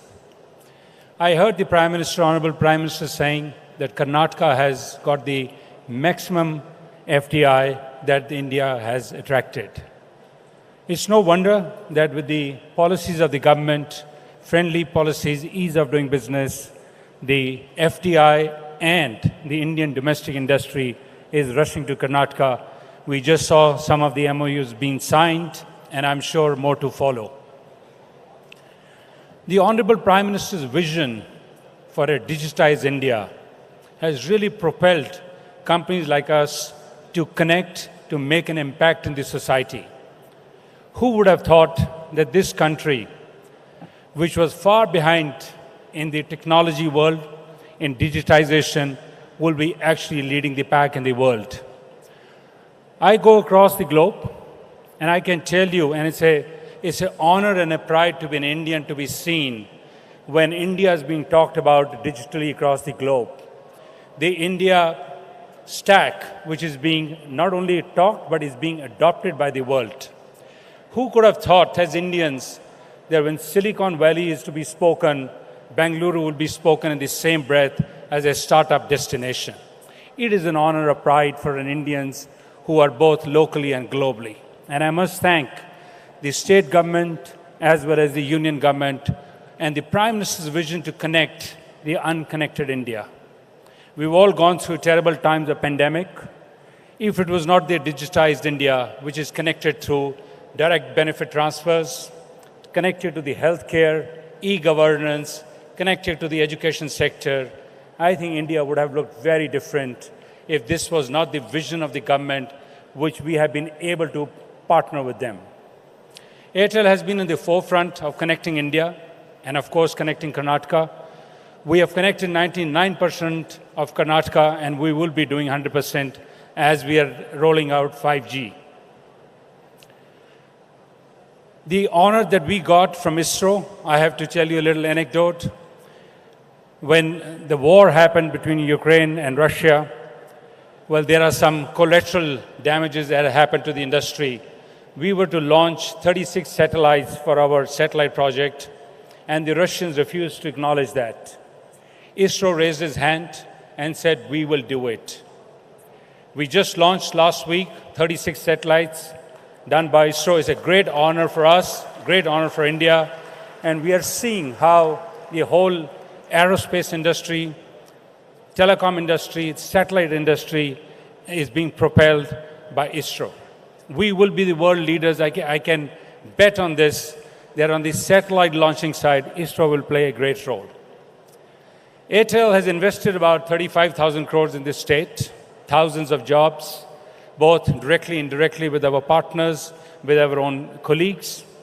And we have promised to invest in the coming few years another 20,000 crores investment in this state. 5G has been rolled out in 8 cities. Bangalore has been one of these cities, and we have promised the Honorable Chief Minister that by December, January, the entire state will be covered over a period of time. We strongly believe a connected India is a prosperous India, and we will play our part in that. We will be in the forefront of the Prime Minister's vision of connecting this country. My only request from this podium to the state government is, and to the Honorable Chief Minister, give us the infrastructure that we can build, right-of-ways, towers, data centers, help us achieving that, as we are seeing more and more data is to be collected in India, and data centers are much required. I'm happy, sir, that your government has responded very kindly towards that, and we hope that this state will be the best digitized state that this country will have. I want to thank you, sir, and thank all your colleagues for having me participate in this investor meet. And I also want to thank people of Karnataka who have given Airtel a place of pride. Thank you so much.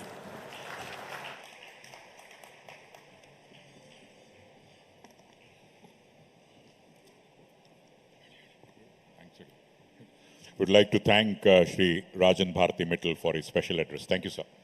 May we now request the Executive Chairman, Wipro, Shri Rishat Premji, to share his impressions. Ladies and gentlemen, please welcome Rishat Premji.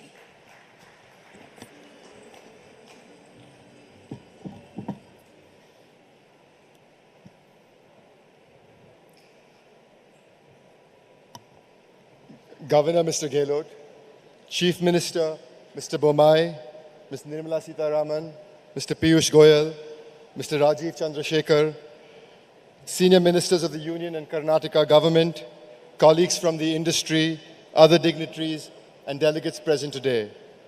Good morning to all of you. I'm incredibly happy to be here to discuss the role of India's tech industry post-pandemic. You know, in 1996, when Wipro decided to shift its headquarters from Mumbai to Bengaluru, many were surprised. Wipro's software exports at the time were a mere $72 million, and the technology boom in India hadn't quite begun yet. But 26 years later, we are here proudly, headquartered in Bengaluru, and now 260,000 people, with over 30,000 of those people based here in Karnataka.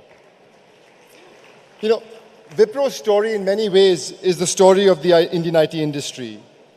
In the last 3 decades, the Indian IT industry has grown significantly and brought tremendous recognition to the country. Today, the industry contributes nearly 8% of India's GDP. 30 years ago, it was less than 1%. According to one estimate, the total revenue earned by the Indian IT industry offsets the entire oil import bill of the country. Karnataka has held center stage in much of this journey and contributes nearly 1/4 of the share of IT exports.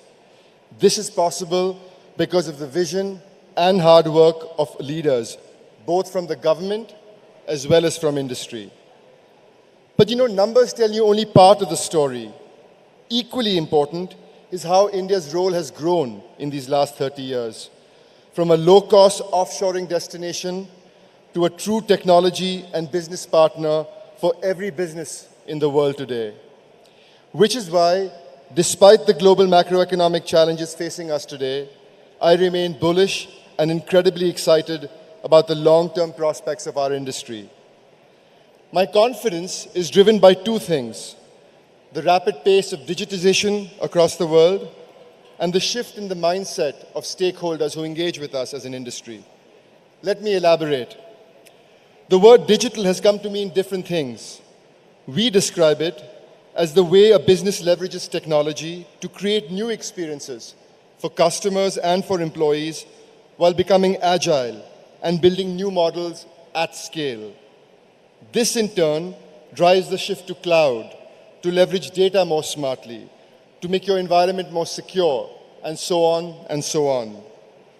This was a big opportunity before the pandemic, and COVID has only accelerated it.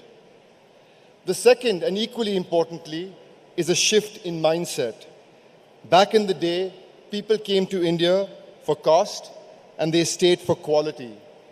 Today, the conversation is all about finding and accessing the best talent to build new models for relevance in the digital economy, and India is where this talent is. Our challenge is to find this talent and to leverage it to fulfill the demand we see. We have seen the high numbers of attrition that the industry is currently facing. It is because we are all chasing the same pool of talent. Instead, what we need to do is to find new locations and new sources of talent. COVID has shown us that the work can be done remotely and at scale. This will make it easier to widen the talent pool, especially women and people with disabilities who will benefit from the flexibility of remote work. We have a very large number of highly skilled young workers and the largest number of engineers in the world, but instead of going to where the talent is, we force the talent to migrate to the big cities where the jobs are. This limits the talent pool and puts a huge strain on infrastructure in big cities, pushing up the cost of living and arguably even hurting our environment. Which is why I deeply applaud the efforts of the government of Karnataka in setting up new technology clusters in our Tier 2 and Tier 3 cities as part of the Karnataka Digital Economy Mission. The second initiative we need to put our might behind is to reskill our existing talent to be of relevance for the future. 4 years ago, our Honorable Prime Minister launched the NASSCOM's Future Skills platform for upskilling and reskilling employees and students in new age technologies like AI, robotics, and virtual reality. We need more such initiatives to rapidly build our digital talent pool.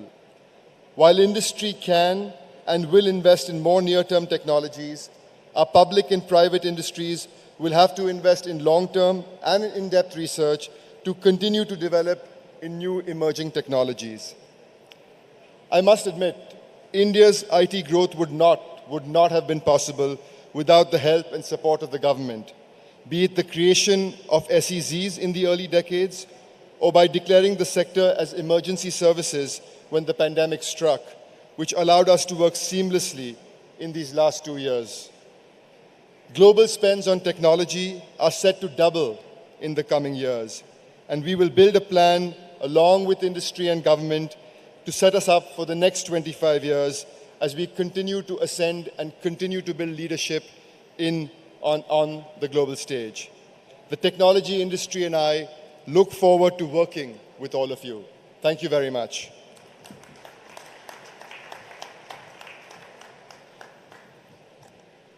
Thank you, Shri Rishabh Premji, for your special address and, of course, loving Karnataka. And now, ladies and gentlemen, we have the second film release, which is on R&D.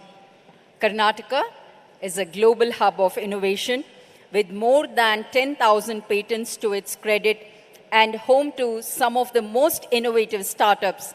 Karnataka is on the world map for its research, development, and innovation capabilities. The film uses eye-catching visuals and graphics to highlight the state's extraordinary track record in forefronting development in a wide range of fields. Let's watch the film on R&D.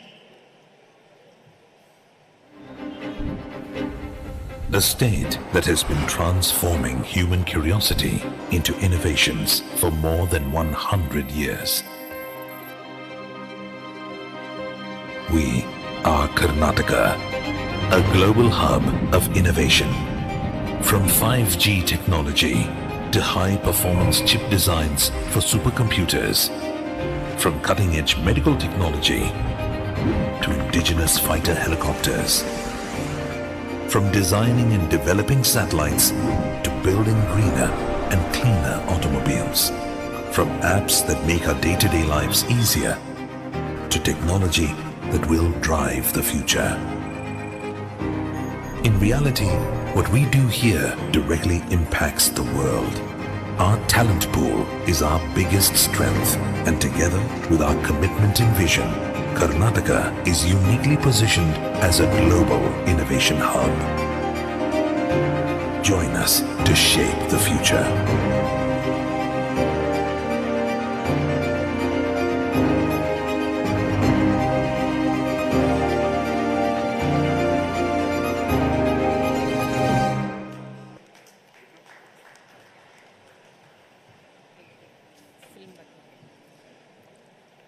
Indeed, the importance of R&D was depicted here. And now?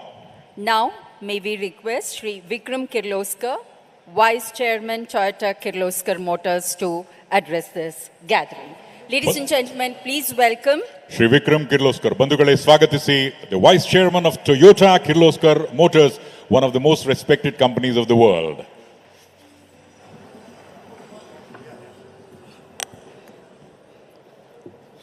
Honorable Governor, Chief Minister, ministers, dignitaries on the dais, friends, ladies and gentlemen. It's really an honor to be here, and I'm particularly pleased to see on the dais there are 3 friends of my daughter. It's so nice to see younger people on the stage, and when I saw them, I said, okay, perhaps next year or in the future, I'll be sitting down there, and more friends of my daughter will be on stage.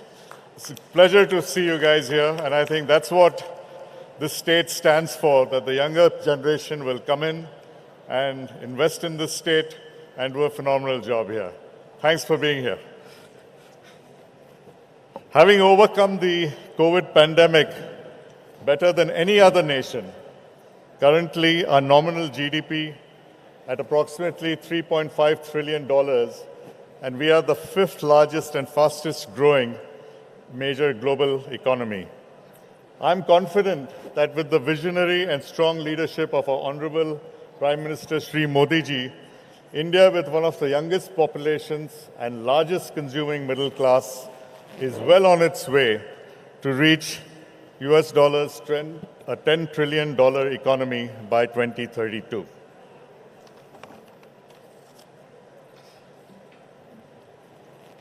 Mr. Sajjan Jindal spoke a lot about why he was in Karnataka with his uncle. Our family came to Karnataka, I think, in the late 30s with the support of the Maharaja of Mysore. They invited us here. And ever since, we have been integral part of Karnataka state. I have been working here more than 25 or 30 years.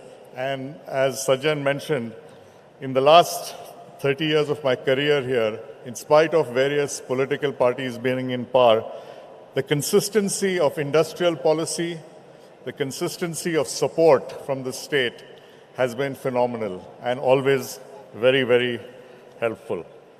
I think that's the reason why we have been able to continuously grow here and continuously commit to investing in Karnataka. For us at Toyota Kirloskar, it has been 25 years since we started operations in India. And with over 2 million delighted customers, our journey has been truly memorable.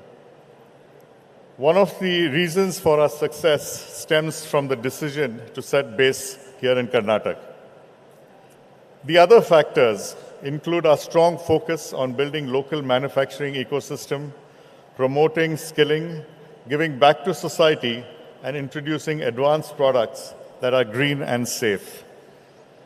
With strong support from government, we have set up a top-notch manufacturing facility for axles, e-transmissions and motors at Toyota Kirloskar Auto Parts and world-class high-performance engines at Toyota Industries Engine India.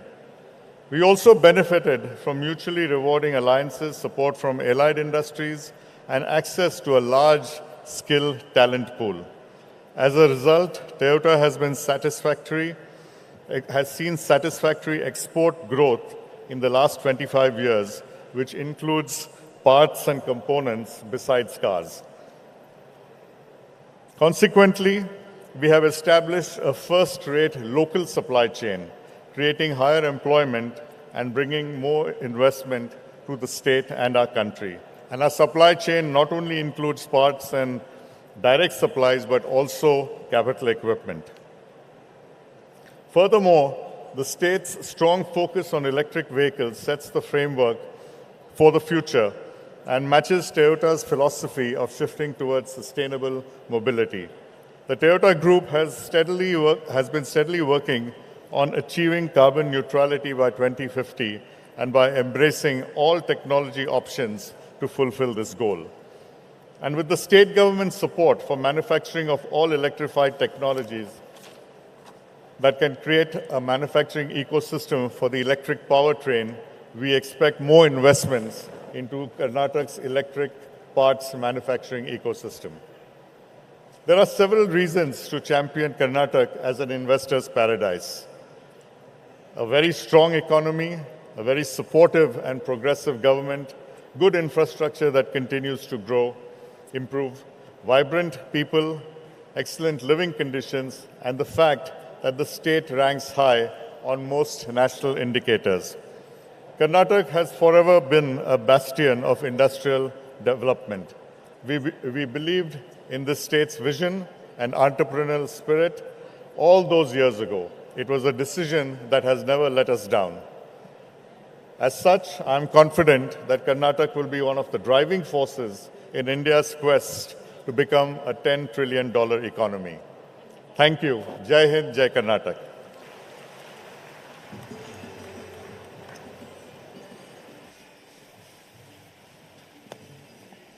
Encouraging words and warm wishes shared by Shri Vikram Kirloskar, Vice Chairman, Toyota Kirloskar Motors. Thank you so much, sir, for all your good words.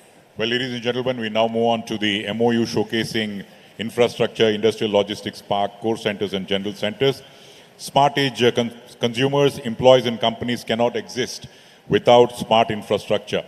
With investments spanning 5G telecom, city gas distribution, multimodal logistics and industrial parks, etc., 8 companies will invest more than rupees 44,000 crores in the state. 44,000 ಕೋಟಿ ರೂಪಾಯಿಗೂ ಹೆಚ್ಚು ಹೂಡಿಕೆಯನ್ನು ಮಾಡಲಿದ್ದಾರೆ.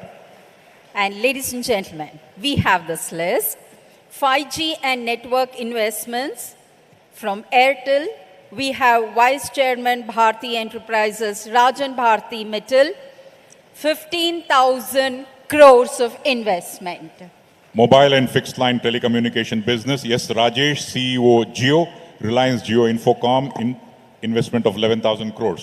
City gas distribution, Kumaran Chandrasekhar, Executive VP Investments, AGP City Gas, 8,000 crores. Warehouse and industrial project, Dheeraj Agarwal, Managing Director Investments, Indospace Capital Advisors, 3,000. Please pardon us, we are leading the name quickly in the interest of time. Shopping malls, hypermarkets and agri-export focused food processing unit. We have Yusuf Ali MA, Chairman and Managing Director, Lulu Group, 2,000 crores of investment. Warehouse and Logistics Park, Lokanath and Nader, National Head Corporate Affairs, Wellspun One Logistics Parks, 2,000 crores. Development of next generation industrial park with focus on electronics, semiconductors and related industries. Mr. Kazauki, Assistant General Manager, Next Generation Social Infrastructure Department, Marubeni Corporation. We have multi-modal logistics parks, industrial and warehousing parks and data centers. Sadat Shah, General Manager, Investments India, ESR Advisors, 2,500 crores. Rajan Bharti Mittal, S. Rajesh, Kumaran Chandrasekhar, Dheeraj Agarwal, Yusuf Ali, Lokanathan Nadar, Mr. Kazauki and Sadat Shah. Huge round of applause, ladies and gentlemen. This is another important sector where Karnataka is going to grow by leaps and bounds. Hearty congratulations to the entire team. Please, And, an encouraging and energetic applause from your side is definitely a big boost. ದಯಮಾಡಿ ಒಂದು ದೊಡ್ಡ ಚಪ್ಪಾಳೆಯ ಶುಭ ಹಾರೈಕೆಗಳನ್ನು ಇವರೆಲ್ಲರಿಗೆ ಸಲ್ಲಿಸೋಣ ಬಂಧುಗಳೇ. Well, ladies and gentlemen, we now move on to the core sectors. 6 companies will invest in the core sectors, including iron and steel and cement, which will provide the foundation for a strong manufacturing base, not just in the state, but also with a view to reach international boundaries.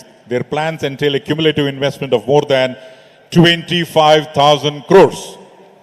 Integrated steel plant, we have with us Rahul Kumar N. Baldota, Aris Iron and Steel, investment 13,388 crores.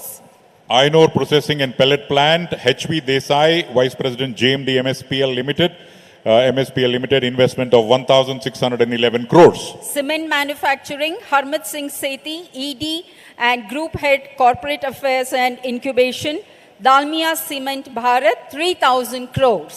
Expansion of integrated steel plant, Ramamurthy Praveen Chandra, Managing Director of Prakash Sponge Iron, investment of 2,500 crores. Expansion of pig iron plant foundry and to establish new integrated steel plant.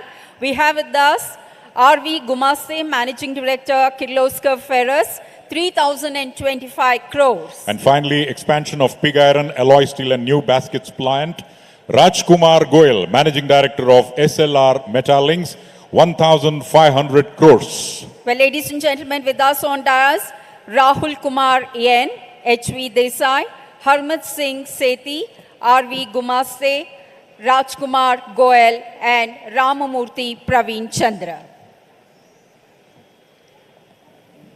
ಬಂಧುಗಳೇ, ಬಹಳ ಹೊತ್ತಿನಿಂದ ಆ ಚಪ್ಪಾಳೆಯ ಸದ್ದು ನಮಗೆ ಕೇಳಿಸ್ತಾ ಇಲ್ಲ. We are not able to hear the sound of applause.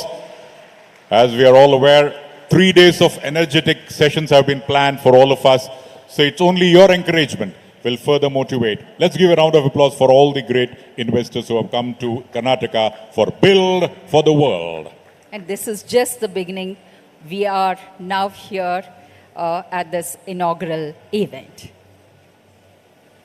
Thank you so much and hearty congratulations to the entire team. ನಮ್ಮ ಅಭಿನಂದನೆಗಳು ಮತ್ತು ಶುಭ ಹಾರೈಕೆಗಳು ಇಡೀ ತಂಡಕ್ಕೆ. We now move on to the general manufacturing sector where 4 companies will invest about 5,000 crores across FMCG, textile, sugar, biofuel and optical systems in the state. And the companies are Ethanol plant, we have with us Vijay Nirani, MD MRN Group, Trolt Bioenergy Limited, 1,856 crores. In the textile sector, we have Shrikant Himat Singka, Managing Director and Group CEO of Himat Singka Said Limited of the group, Himat Singka Group, investment of 1,000 koti, 1,000 crores. Spectacle lens, spectacle blank, semi-finished lens and industrial quality solution machine, medical equipment. With us, Shreyas Kumar, Director and CFO of Carl Zeiss India Bangalore Private Limited, 977 crores. And finally, sugar plant, co-gen and ethanol plant, Ajit Kumar Kuchnur, the chairman of Padmamba Sugars with an investment of 872 crores, 872 koti rupai. A round of applause. We would request the dignitaries to kindly join the investors. Mr. Vijay Nirani, Mr. Shrikant Himat Singha, Mr. Shreyas Kumar and Mr. Ajit Kumar Kuchnur.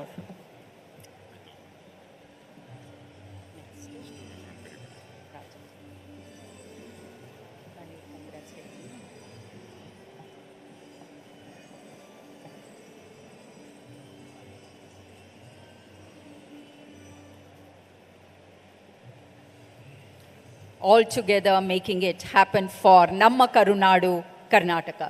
ತಂಡಕ್ಕೆ ನಮ್ಮ ಅಭಿನಂದನೆಗಳು ಮತ್ತು ಶುಭ ಹಾರೈಕೆಗಳು.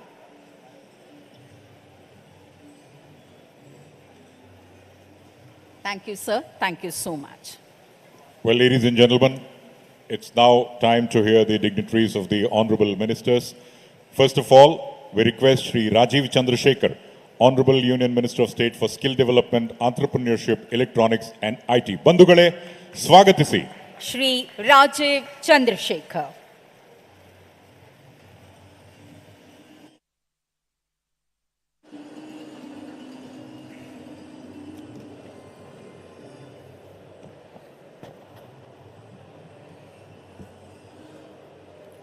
Honorable Governor Tawarchand Gehlot ji,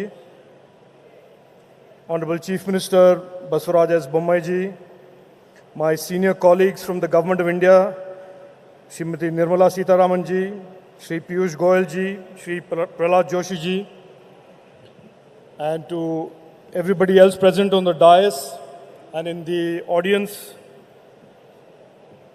ellarigu namaskara,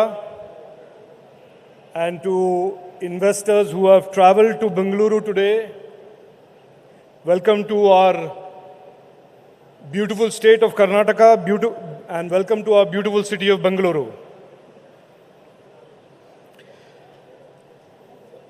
First of all, let me congratulate the Honorable Chief Minister and the Industry Minister Murugesh Nirani ji for hosting this Global Investors Meet after a long gap.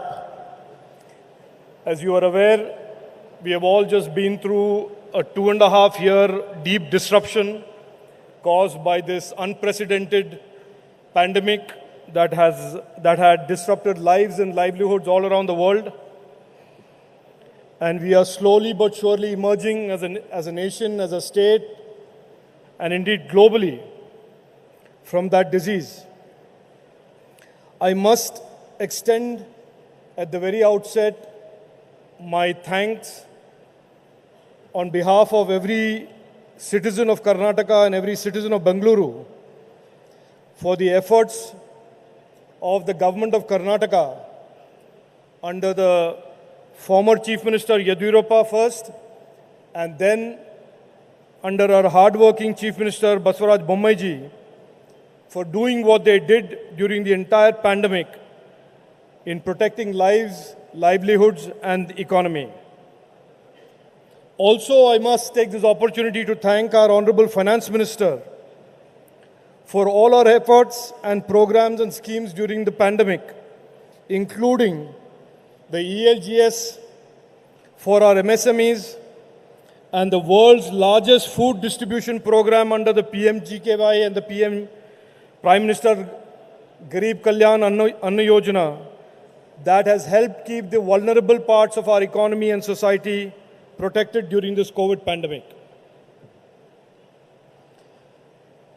We are today in 2022. We are on the other side of this terrible storm of the pandemic.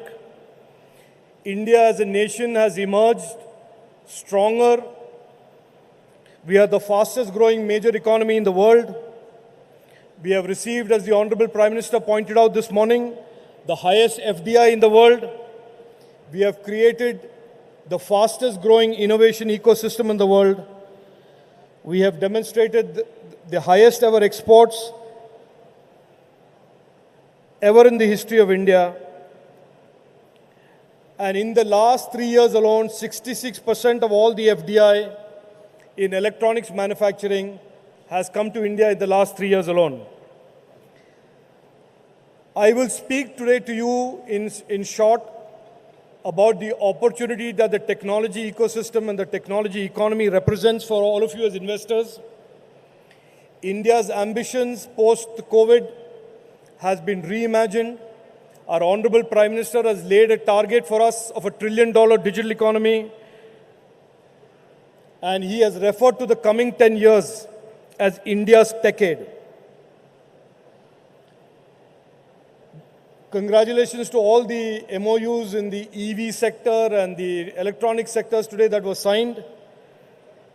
I will point out that what we are seeing today in terms of the growth of the digital economy is only a tip of the iceberg, and over the next 5 to 7 years, we will surely see the $1 trillion digital economy goal of our Honorable Prime Minister being realized in reality. Karnataka has always been the center of technology innovation and has in a lot of ways spearheaded and led India's digital economy efforts. We are today celebrating, in 2022, we celebrate 25 years of Karnataka's information technology and technology industry. And I just want to today share with you that the opportunities in the technology ecosystem has moved systematically from technology services to startup and innovation ecosystem to electronics manufacturing, semiconductor manufacturing, electronics and microelectronics innovation and design, semiconductor design, Web 3.0, AI, and the very exciting opportunity of the 5G ecosystem marked by the launch of the 5G networks by operators like Airtel, Jio, and Vodafone in the country.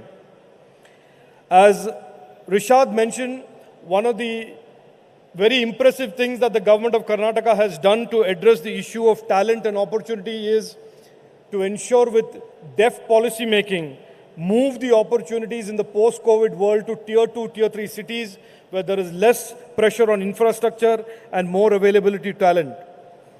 I, on behalf of both the Government of India and the Government of Karnataka, my call to action to all of those in the audience who are interested in investments in technology is that India is the place, and I will just narrate a short example to tell you how far we have traveled and how fast we are traveling. In 2014, 92% of all mobile phones consumed in India were imported, and in 2022, 97% of all mobile phones consumed in India are manufactured in India. This is the journey that India has traveled. This is the journey that New India continues to travel. And I will certainly encourage and advise everybody who's an investor in the broader technology ecosystem to consider India and Karnataka as the destination for the investment. Thank you very much for your patient hearing. Thank you. Jai Hind, Jai Karnataka.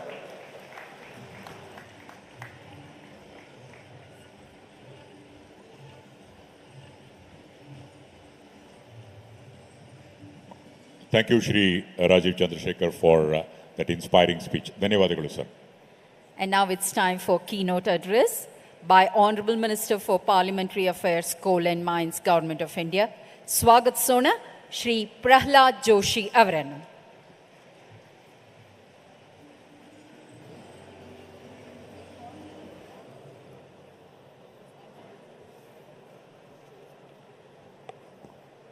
ಎಲ್ಲರಿಗೂ ನಮಸ್ಕಾರ.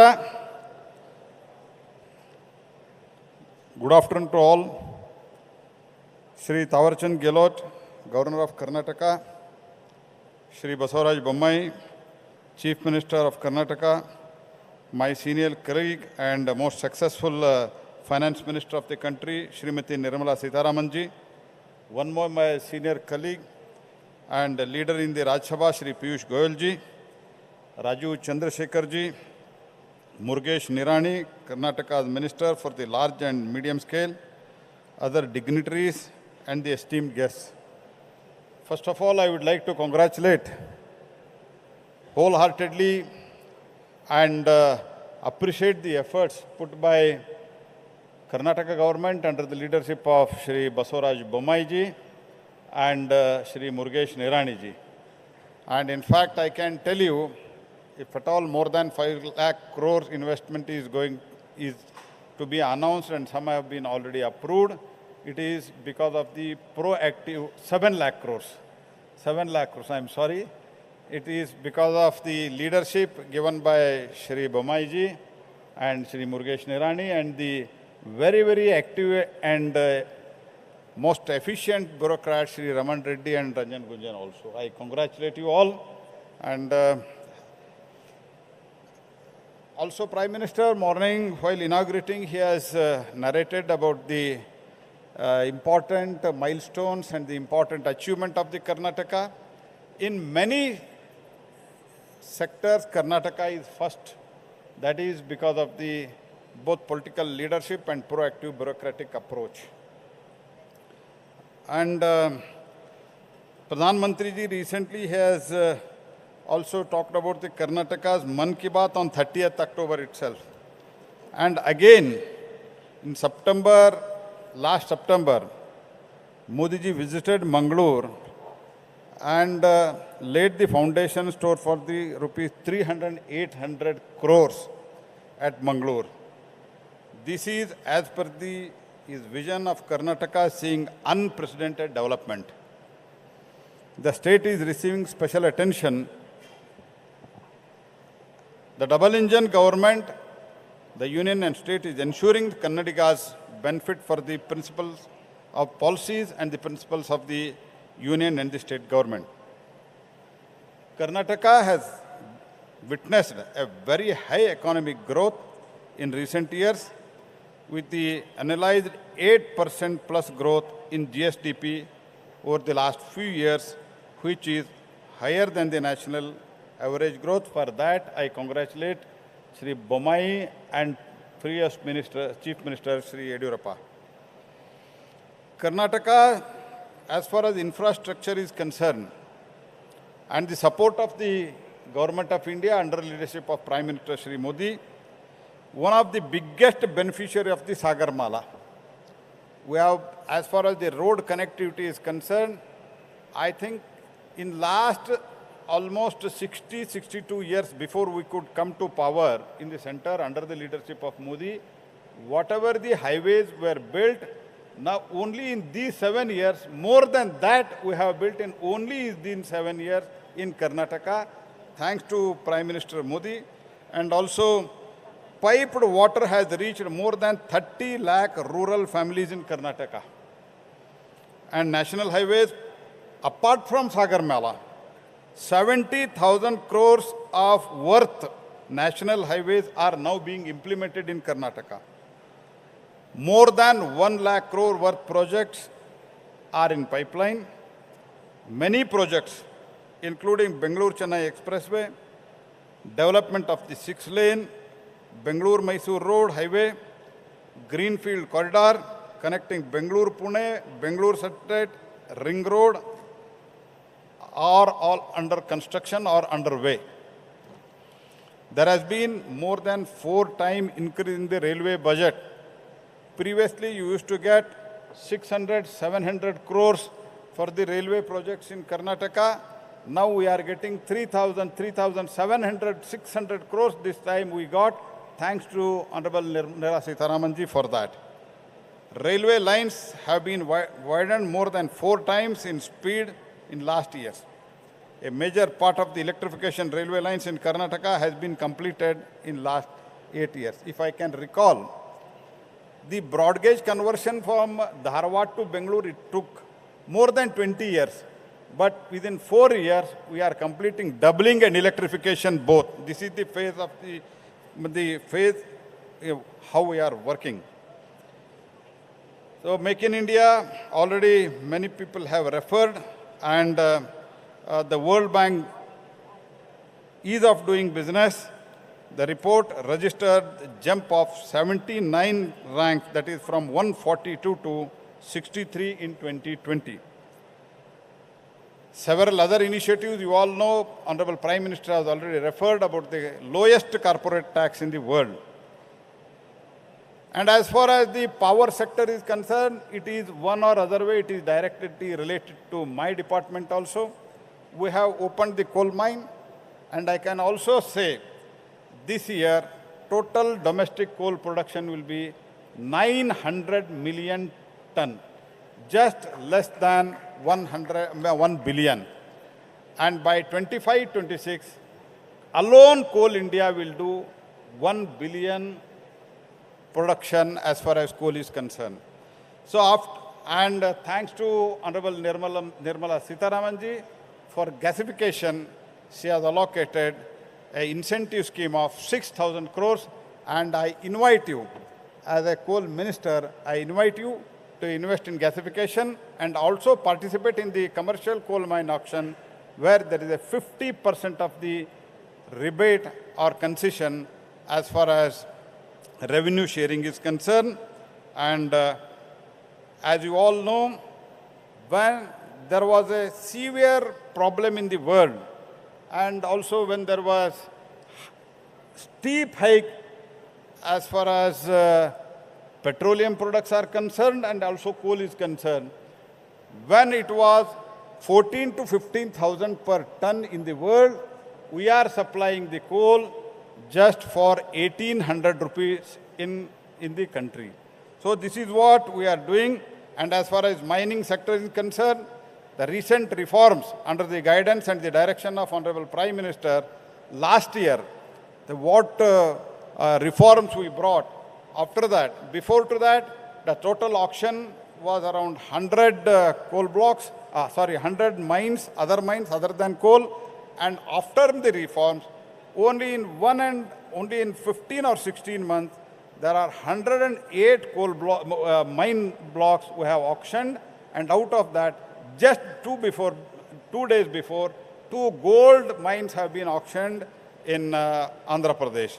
So these are the things which are going on. I do not want to go into detail. In order to support the coal gasification and availability of the coal sector at concessional rate, we have introduced for the concessions of 50% in the revenue share of the commercial coal mine auction. And also for early production, we are giving the incentive. These are all the things going on. And also lastly, I would like to tell one thing. To start any mine, either it coal or any other mine, there are 21 clearances are required. Now what we have done, if mining plan and mining lease in force, if at all you want to exit and if you want to transfer, along with your sale of your asset, all the clearances and licenses will be transferred to the next person without any hindrance. This is the ease of the doing business we have brought in mining sector. All the 21 clearances will be transferred. That we have amended the law for that, and that's why the production is also increasing. And Honorable Prime Minister has given us a target that mining sector should contribute 2.5% of the GDP, and we are marching ahead toward that. And as far as this investment is concerned, I invite you, all the states, all the major states are auctioning the mines, and tomorrow itself, the biggest ever commercial coal mining auction, we have requested Honorable Madam Sitaraman to be the chief guest. 124 coal mines tomorrow are auctioning at a time. At a time we are auctioning tomorrow, and that will start from tomorrow, and she will kickstart that tomorrow in Delhi. These are the things happening.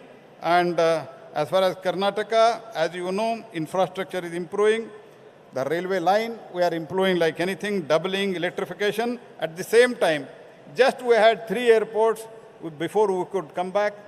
And now, under the Bommai's regime, another four airports we are opening very shortly. These are the things which are improving. That's why I call upon, both in Karnataka, as my home state, I call upon that this is the state most conducive. We have created a most business-friendly ecosystem in the state under the leadership of Shri Basavaraj Bommai.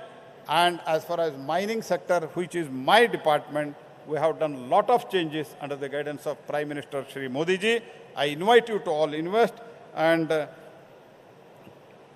partner along the government to take your business to the new heights and help us to build new India that is not only walking with the world, but leading from the front. With these words, thank you. Jai Hind, Jai Karnataka.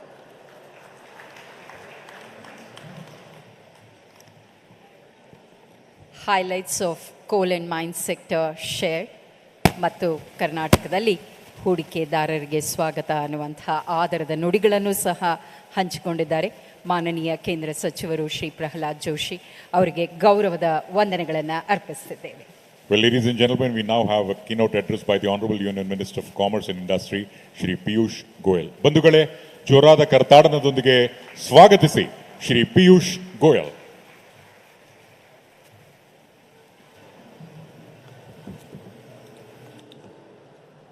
ನಮ್ಮ ಬೆಂಗಳೂರು, ನಮ್ಮ ಕರ್ನಾಟಕ, ನಮಸ್ಕಾರ.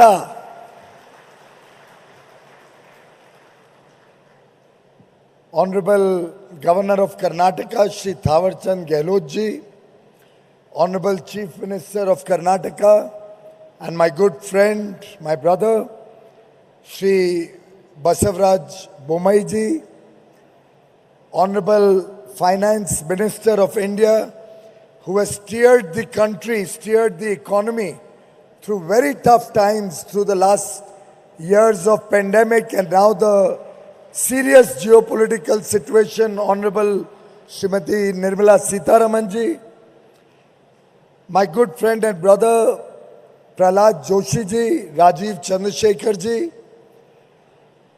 Shri Murgesh Dhirani ji, who has put in a lot of effort to make today's program Invest Karnataka, Build for the World a grand success.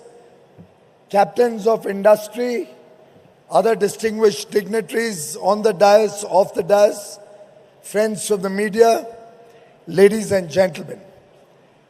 Truly delighted to be a part of this very, very exciting journey that Karnataka is embarking upon today. In fact, I was wondering with the presence of the Honorable Finance Minister today, whether the mint has shifted to Bangalore and to Karnataka. Because I think you are minting a lot of money into Karnataka with the 7 lakh crore plus projects coming into the state of Karnataka. My congratulations to the government of Karnataka. Bomaiji, Nirani-ji, all your colleagues, the bureaucracy and officials of Karnataka deserve the highest accolades for the detail in which they have gone to attract industry to Karnataka, for their unstinted effort to make Karnataka the place to do business in, the place to invest in, to make it easier to do business here, to improve the logistics here, to support the startup ecosystem here, and in almost every ranking that is being done by the central government among states, we find Karnataka perform exceedingly well, a real destination to be in, to invest in, to make in, and to serve from. And very clearly, wherever I go in the world, I can see huge excitement about coming to Bengaluru, coming to Karnataka, and working over here.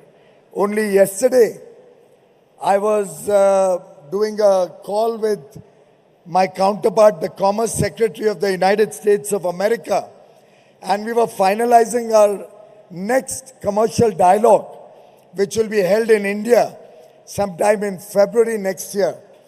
And in the course of the conversation, she expressed a very serious interest to come to Bengaluru and experience Karnataka. Very recently, at the Silicon Valley, while I was engaged with interactions with industry, with innovators, with investors in San Francisco, Palo Alto, Los Angeles, you could perceptibly see the resonance of Karnataka, particularly in the IT space, in the research and development space, in the space of innovation, in the space of future technologies. And I'm sure hearing from them about their huge investment plans in Karnataka, hearing from international Fortune 500 companies, the way they are looking to grow and expand their operations in and around Bengaluru and other parts of Karnataka, I almost felt it was like a rerun of the movie Kantara. I'm told the movie was a low-budget film. With a very small investment, the movie was made. And it showcases indigenous art forms, the culture of Karnataka. But the Honorable Chief Minister just told me, while I knew it was a super hit, it was a blockbuster, but he just told me that they've already grossed nearly 20 times what they had invested in the movie. 300 crores they have grossed against an investment of, I think, 18 crores. 8 crores, my God. Whatever, 8 crores, 10 crores, 16 crores, whatever they've invested, that delta of return, I'm sure is being noticed by all the captains of industry here. And that is what attracts investors and industry today to India, to the state of Karnataka. And I have no doubt in my mind that the ecosystem that's been created in Karnataka will continue to attract more and more people to Karnataka, to attract industry, big and small, to enjoy the fruits of the very progressive industrial policies, investment policies, research and development policies, innovation policies, textile policy that Karnataka has offered to the world. In fact, when Texas Instruments opened their office in Karnataka way back in 1985, which is nearly 37 years ago, I don't think anybody in their wildest dreams had imagined that one day this beautiful city, better known for its weather, will one day become the innovation capital, the Silicon Valley of India.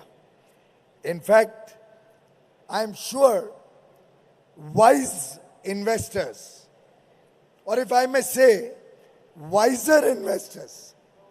We have a lot of wise investors, but the wiser investors must be looking to Karnataka. And why do I say they are looking to Karnataka? Because Karnataka offers wisdom, the talent pool that is required by industry, by business. Karnataka not only offers incentives, but also is the capital for innovation. Karnataka is hugely focused on sustainability. And investors across the world today are looking for places where sustainability is respected, where climate and the challenges of climate change are addressed. And looking at the number of MOUs that we've seen today, particularly on renewable energy, I have no doubt in my mind that sustainability will be at the forefront of Karnataka's future. Similarly, Karnataka looks for equity, looks for equitable development. It's not as if only Bengaluru is the focus of investment. Whether it's Bangalore, whether it's Mysore, Dakshin Karnataka or Uttara Karnataka, whether it's coastal Karnataka, Karnataka is looking for inclusive growth and equitable growth across the state. And lastly, Karnataka is a symbol of resilience. It offers a resilient ecosystem. And therefore, WISER, I think it's the wiser investors who are looking to come to Karnataka to invest in Karnataka. Of course, India has got a very bright future. Look at this book that has been given to all of us on this stage. While it may look like a small issue, but I carried it to the podium to show you the mindset of this government of Karnataka. It's a small thought, but a lot of thought has gone into selection of this Ray Dalio book, which looks at the history of different nations and in a way creates a matrix to project the future of different nations. And that's what the changing world order is all about. And to my mind, a lot of lessons can be learned from the past. And that's the way Mr. Bommai, Mr. Nirani and the entire team here, my colleagues from Karnataka, Nirmala ji, Prahlad ji, Rajiv ji, they are all crafting a beautiful future for Karnataka. They are all building a foundation of a very brilliant Karnataka, the pride of India. The pride of India where there is people skill, there's talent skill, where we have resources, natural resources, where we have a very strong government, where we have decisive leadership, where India first prevails and which has a set of entrepreneurial people. And this kind of combination cannot be found everywhere.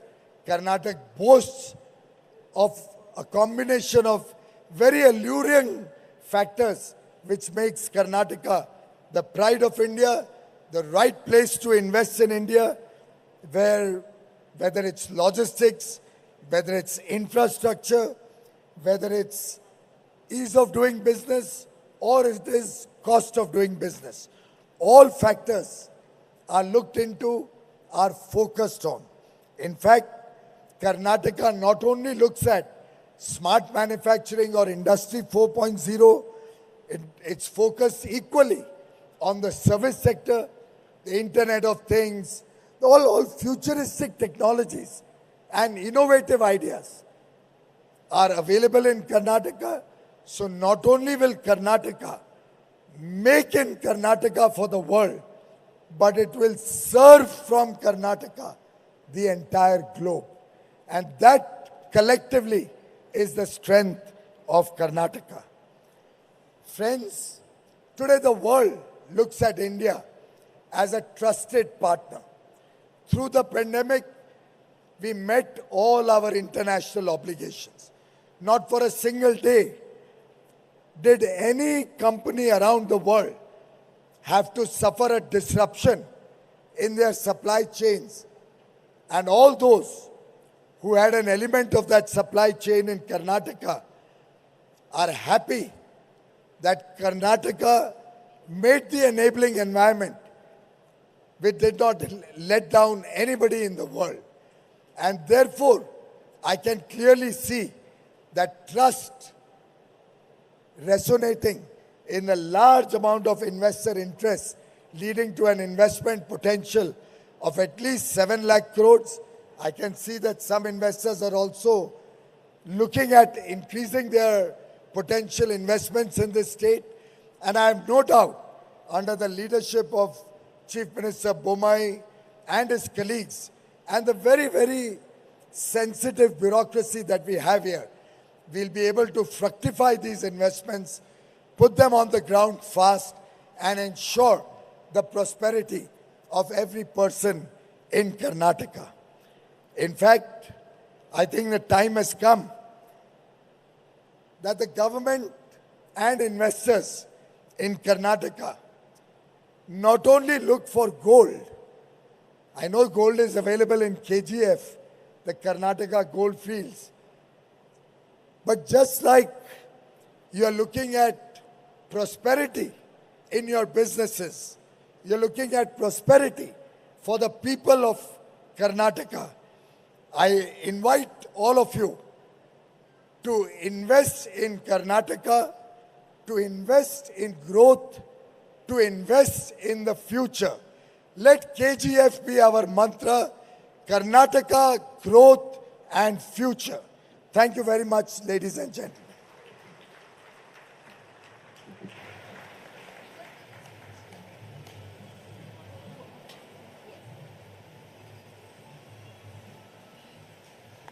The Honorable Union Minister Shri Piyush Goyal has complimented the efforts of Government of Karnataka under the able leadership of Chief Minister Shri Basuraj Bommai. Thank you, sir, for your encouraging words. Thank you, sir. And ladies and gentlemen, we are all ears to listen to her. Please put your hands together and please welcome Honorable Union Minister for Finance, Srimati Nirmala Sitharaman. Ma'am, we wait for your address.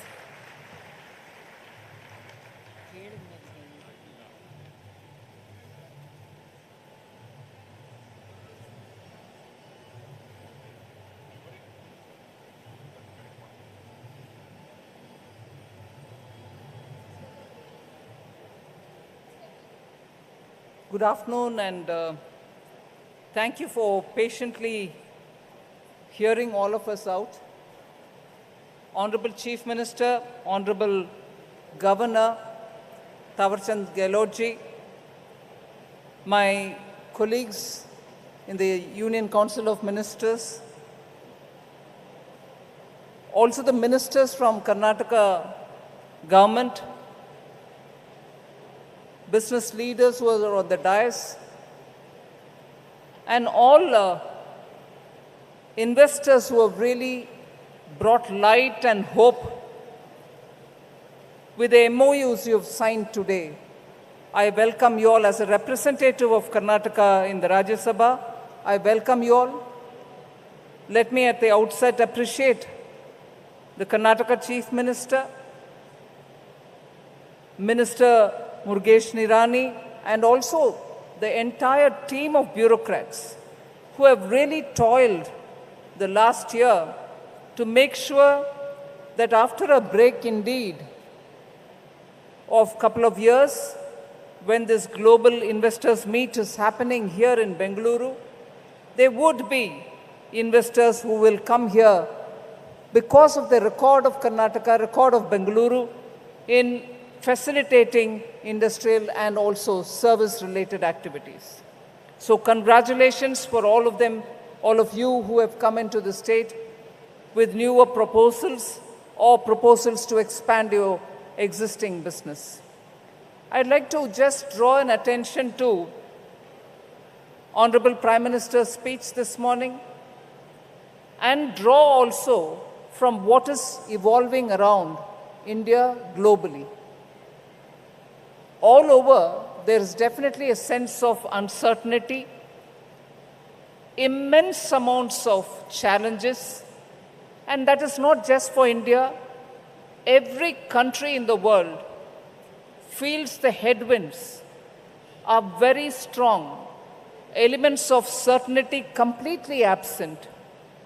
Even as we all started talking about China +1, when you wanted to diversify the value chains, or you wanted to ensure that there are more than one source for the raw material or for the intermediary products that you would produce, but also to have a consistency that you are somewhere, but you need to also have some other place where investments will have to be made so that eventually there are no huge disruptions.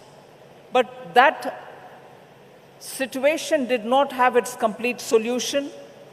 You had the global situation of a war, such a war, especially from countries which are the source of essential raw materials, whether it is fuel related, whether it is fertilizer related, whether it is food grains related.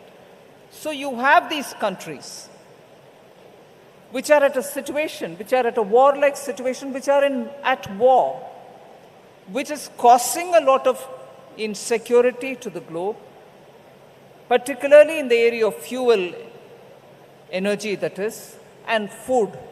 So food grain and fuel insecurities have become a big issue of uncertainty for the globe. And as a result, countries are readjusting themselves to source these materials from a different part of the world. Now that has had a bearing on industries, that has had a bearing on economy and its growth, that has had a bearing on trade, global trade as well. And as a result of these disruptions, you find large economies, which were also source of essential raw materials or intermediary products, or also which were the essential markets to which emerging markets were sending their products, are all going through huge recessionary doubts. They may technically be at the threshold of recession, but yet are not really out of that suspense or shock that will they be getting into further rigid recession in the future. Now, with all these uncertainties, I'm here to put it before you that because of the careful planning, targeted facilitation, fiscal prudence, and essentially understanding Indian economy for what strengths that it has, and for the challenges that it has to face, Honorable Prime Minister led from the front and made sure that Indian economy will not be severely threatened by these developments outside, ensured that hand-holding happened, targeted supports were extended to industries which required, particularly the MSME, and made sure that the Indian economy would be very carefully navigated through this challenge that we face. Now, as a result of it, between 2020 and today, we seem to have come out to a situation where the challenges continue. The newer challenges are also building up, but India is seen as an island of certain level of calm. We still do have our challenges, but not as would every other country suspect that India will be threatened by. So in a way, I've been hearing, and this is not me saying it, I've been hearing both during my Washington visit when IMF and World Bank meetings happened, and also through the various visitors which I've been receiving in Delhi, that India seems to be an oasis of stability and calm, and the challenges are being carefully firewalled, that our economy now is very clearly attractive for investors. And that is where we find the investment interests. And Karnataka as a state has carefully reflected the policies of the center, has always made sure that policy consistency is held up, and held up only to make policies even more nimbly, in time, on issues which are developing, and make sure that the industry facilitates it. The industry consultative process which happens in Karnataka is one of those which are extensive. And as a result, today, I've heard from the Chief Minister that initially when this global meet was planned, their expectations and target was somewhere in the range of 5 lakh crores. Today, that has moved upwards to about 7.5 lakh crores, of which he has already cleared 2.8 lakh crore related proposals. So unlike sometimes when we hear MOUs getting signed, MOUs realizing in part, we are here realizing and understanding that MOUs have already been given the clearance by the state government, and as a result, even on the day when this meet happens, based on the original target, more than 50% of the MOUs have already been cleared. That is the proactive nature of this government being led by Chief Minister Bommai, and it is that speed which gives confidence to the investors that the MOUs are done with facts on the ground. And I also see that the MOUs which have come up are coming up in newer areas, the sunrise areas. Whether it is hydrogen, the mission that Government of India announced, whether it is green ammonia, whether it is making sure that the corridors are coming up for industries, whether it is connecting with the ports, whether it is newer mines, which Dr. Shri Prahlad Joshi ji expanded. These are the kind of things on which the government in Karnataka has actually been proactively moving further ahead at good speed. As a result, you find investors taking interest, not just for a Karnataka which is top on the service sector because of the presence of IT companies, but also because of the traditional old India industries which are core to production. The steel, the aluminum, and also many others such which help in the core businesses to provide that backbone for industrial development. So the old exists with the new sunrise, and the policies like the industrial policy, the energy policy, the IT policy, all of which I've been periodically hearing from both Mr. Murugesh Nirani and Minister Ashwath Narayan, both of whom have been constantly making sure that the industry benefits because of the consultation through the policies coming out in time. So just for records, and because all of you all are here, I thought it is important for me to summarize those particular areas in which Karnataka has stood out, as a result of which today we see a lot of interest among investors. Permit me to rapidly read out few of those which are noteworthy achievements of Karnataka. I already said that the state's new IT policy, 2020-25, is a very big step, and it also looks at electronic system design manufacturing, telecom services in 6 clusters. That's a major move forward for any state. And those clusters are going to be not in Bengaluru, but outside. Mangaluru, Tumkuru, Mysuru, Hubli, Shivamogga, and Kalaburgi. Now, that is taking development beyond Bengaluru, not just for IT, but also for other industries. The one district, one product is something which the state is moving fast on. Land reforms are happening.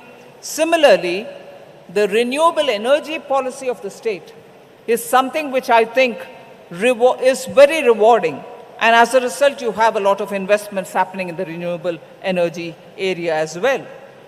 There's also enhanced facilitation process to ensure greater transparency. Industry wants stability of policy. Industry also wants transparency. They do not want to be harassed by rent seekers at any level. And because of this facilitation process, to ensure transparency, Karnataka is sending a message that industry here will mean that they will be facilitated through policy and no rent seekers will be entertained. I commend the Chief Minister for having come up with this, because at a time when industries are moving out of different destinations such as China and also Europe now, because they're going through a very trying period, industries are moving out to destinations which are going to be attractive for other than just tax incentives. The one list which I'll certainly draw your attention to. Karnataka is a leader in many sectors. First in renewable energy, because 63% of all our installed capacity lies in renewable energy. First in electrical vehicle innovation. Home to about 7+ auto OEMs, original equipment manufacturers. More than 7 of them are here, and 50+ auto component manufacturers are here. And 45+ electric vehicle startups are in Karnataka. We cannot miss that. That's the ecosystem which you, the investors, would prefer to have. First in IT exports, and second in total exports across all Indian states. So you actually are in a state which is so dynamic and performing. Also, first in aerospace and defense manufacturing. No wonder investments are coming in for the newer areas. First in machine tools, manufacturing again. First in biotech production and also in biotech exports. First in electronic design and in R&D in India. So I just want the canvas laid out before us to understand the state which is rapidly moving in performing better, setting high benchmarks, and as a result, this is what is going to behave like a magnet for investors to come in. Now, the one important, at a national level, the one important feature of Karnataka, it's a major job generator.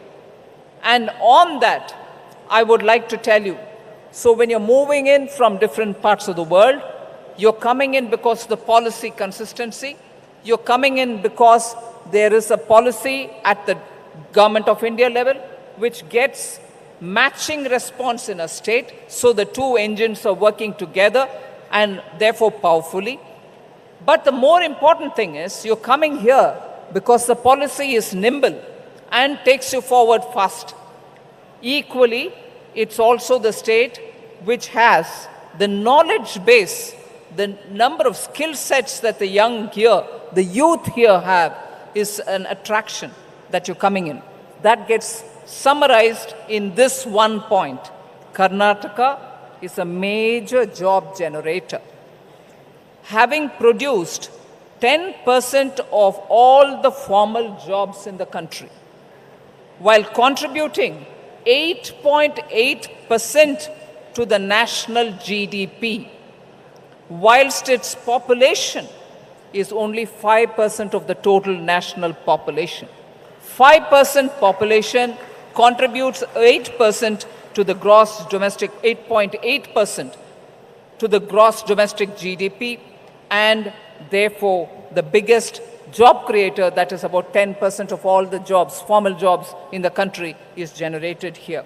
So I would not go further to talk about the other features of Karnataka, but I wish to assure all the investors that the state is absolutely very nimble-footed to make sure that the policies are going to be kept abreast of the global development at a time when all of you all are trying to move in, Here is a state which has showcased itself for all the previous achievement and assuring that even now, from now for the next 25 years, during Amrit Kal, Karnataka will be the essential foundation for very many investors to come into India and contribute from here to the entire globe. So thank you very much for giving me this opportunity. I hope the investors will be serviced and absolutely facilitated well, both by the Government of India and by Government of Karnataka. We assure you the maximum cooperation from our side and wish you all the very best in your future. Thank you very much. Thank you to all. Karnataka ಕುರಿತಾಗಿ ಬಹು ಮೆಚ್ಚುಗೆಯ ಪ್ರೋತ್ಸಾಹದಾಯಕ ಬೆನ್ನು ತಟ್ಟುವ ನುಡಿಗಳನ್ನು ಹಂಚಿಕೊಂಡಿದ್ದಾರೆ ಮಾನನೀಯ ಕೇಂದ್ರ ಸಚಿವೆ Shrimati Nirmala Sitharaman. Profound thanks to you, ma'am, for all your good words and warm wishes. Thanks once again. Well, ladies and gentlemen, now as the world moves towards sustainable transportation, Karnataka is leading the way through its friendly policies and robust ecosystem, also empowering organizations to rethink and recreate sustainable automotive solutions. And now, this film on EV, which captures the essence of Karnataka's greatest strength, its R&D environment and the numerous tech startups which are crucial to the journey forward. Let's have the film, please.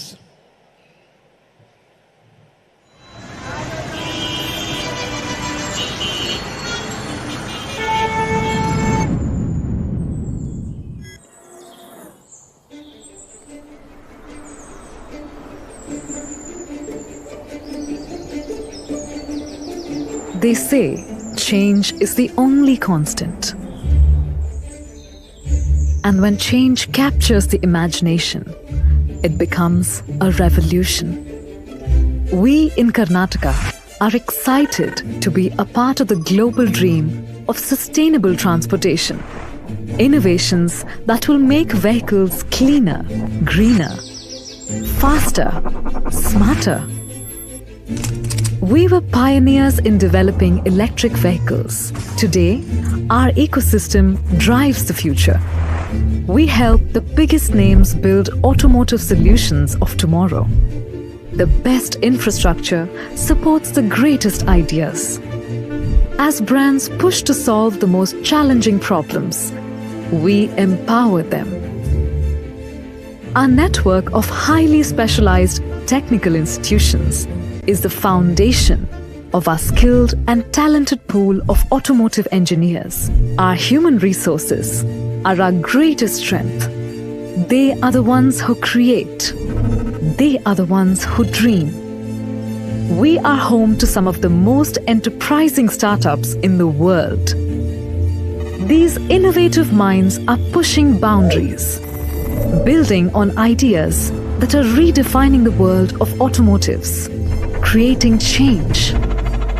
We want to bring change through our visionary policies, through our robust ecosystem, through our extraordinary talent pool. We want to change the future of transportation.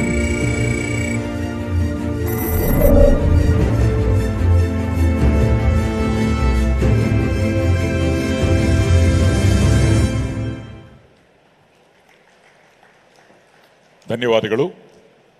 Well, ladies and gentlemen, Karnataka has been a leader in renewable energy and 8 companies have confirmed their plans to further cement this position. Total investments of more than rupees 1.27 lakh crore have been confirmed across solar, wind, hydro and hybrid projects, pumped hydro storage project and upcoming technology with potential to disrupt the entire renewable landscape is also being mooted in Namma Karnataka. It's MOU time once again, and may we request all the investors to kindly come up on the dais. Renewable energy, iron ore mining, gold mining. We have Pratik Agarwal, Managing Director, Sterlite Power Transmission, Vedanta. Investment to the tune of 80,000 crores. 80,000 kotiya investment. After that, wind, solar, hybrid power projects. Mr. Pradeep CA, AGM of Azure Power India, an investment of 13,300 ಕೋಟಿ, 13,300 crores. Wind solar hybrid power projects, Shivanand Nimbargi, MD of Aina Renewable Power, 12,000 crores. Pumped storage project, Devanand V, founder and CEO, Leap Green Energy, 7,500 crores. Wind solar hybrid power projects, and Lorenzen, CEO, EDF Renewables India, 5,500 crores. Wind solar hybrid power project subsector, Jaideep Sin U, Chudasma General Manager, Torrent Power, 5,000 crores, 5,000 koti. Solar power project, Santosh Narayan, Group Head Project Development from Tata Power Renewable Energy, 3,000 crores. And finally, wind solar hybrid power projects, Mahesh Arali, Director, Vena Energy India, 1,300 crores. Ladies and gentlemen, Mr. Pratik Agarwal, Mr. Pradeep CA, Mr. Shivanand Nimbargi, Mr. Devanand, Mr. R. Lorenzen, Mr. Jaideep Sin, Mr. Santosh Narayan, and Mr. Mahesh Arali. Ladies and gentlemen, we request all of you to kindly stay back. We are going to have the speeches from the Honorable Chief Minister and Governor after this. So kindly stay back. ಅನೇಕರು ಈಗಾಗಲೇ ಓಡಾಟದಲ್ಲಿ ನಿರತರಾಗಿದ್ದೀರಿ. ಕೆಲವೇ ಸಮಯ ನಿಮ್ಮಿಂದ ಬೇಡ್ತಾ ಇದ್ದೇವೆ. ಕಾರಣ ಸನ್ಮಾನ್ಯ ಮುಖ್ಯಮಂತ್ರಿಗಳು, ಮಾನನೀಯ ರಾಜ್ಯಪಾಲರು ಈ ಉದ್ಘಾಟನಾ ವಿಧಿಯಲ್ಲಿ ತಮ್ಮ ನುಡಿಗಳನ್ನು ಹಂಚಿಕೊಳ್ಳಲಿದ್ದಾರೆ. And now let's put our hands together and convey our hearty congratulations and good wishes to this team.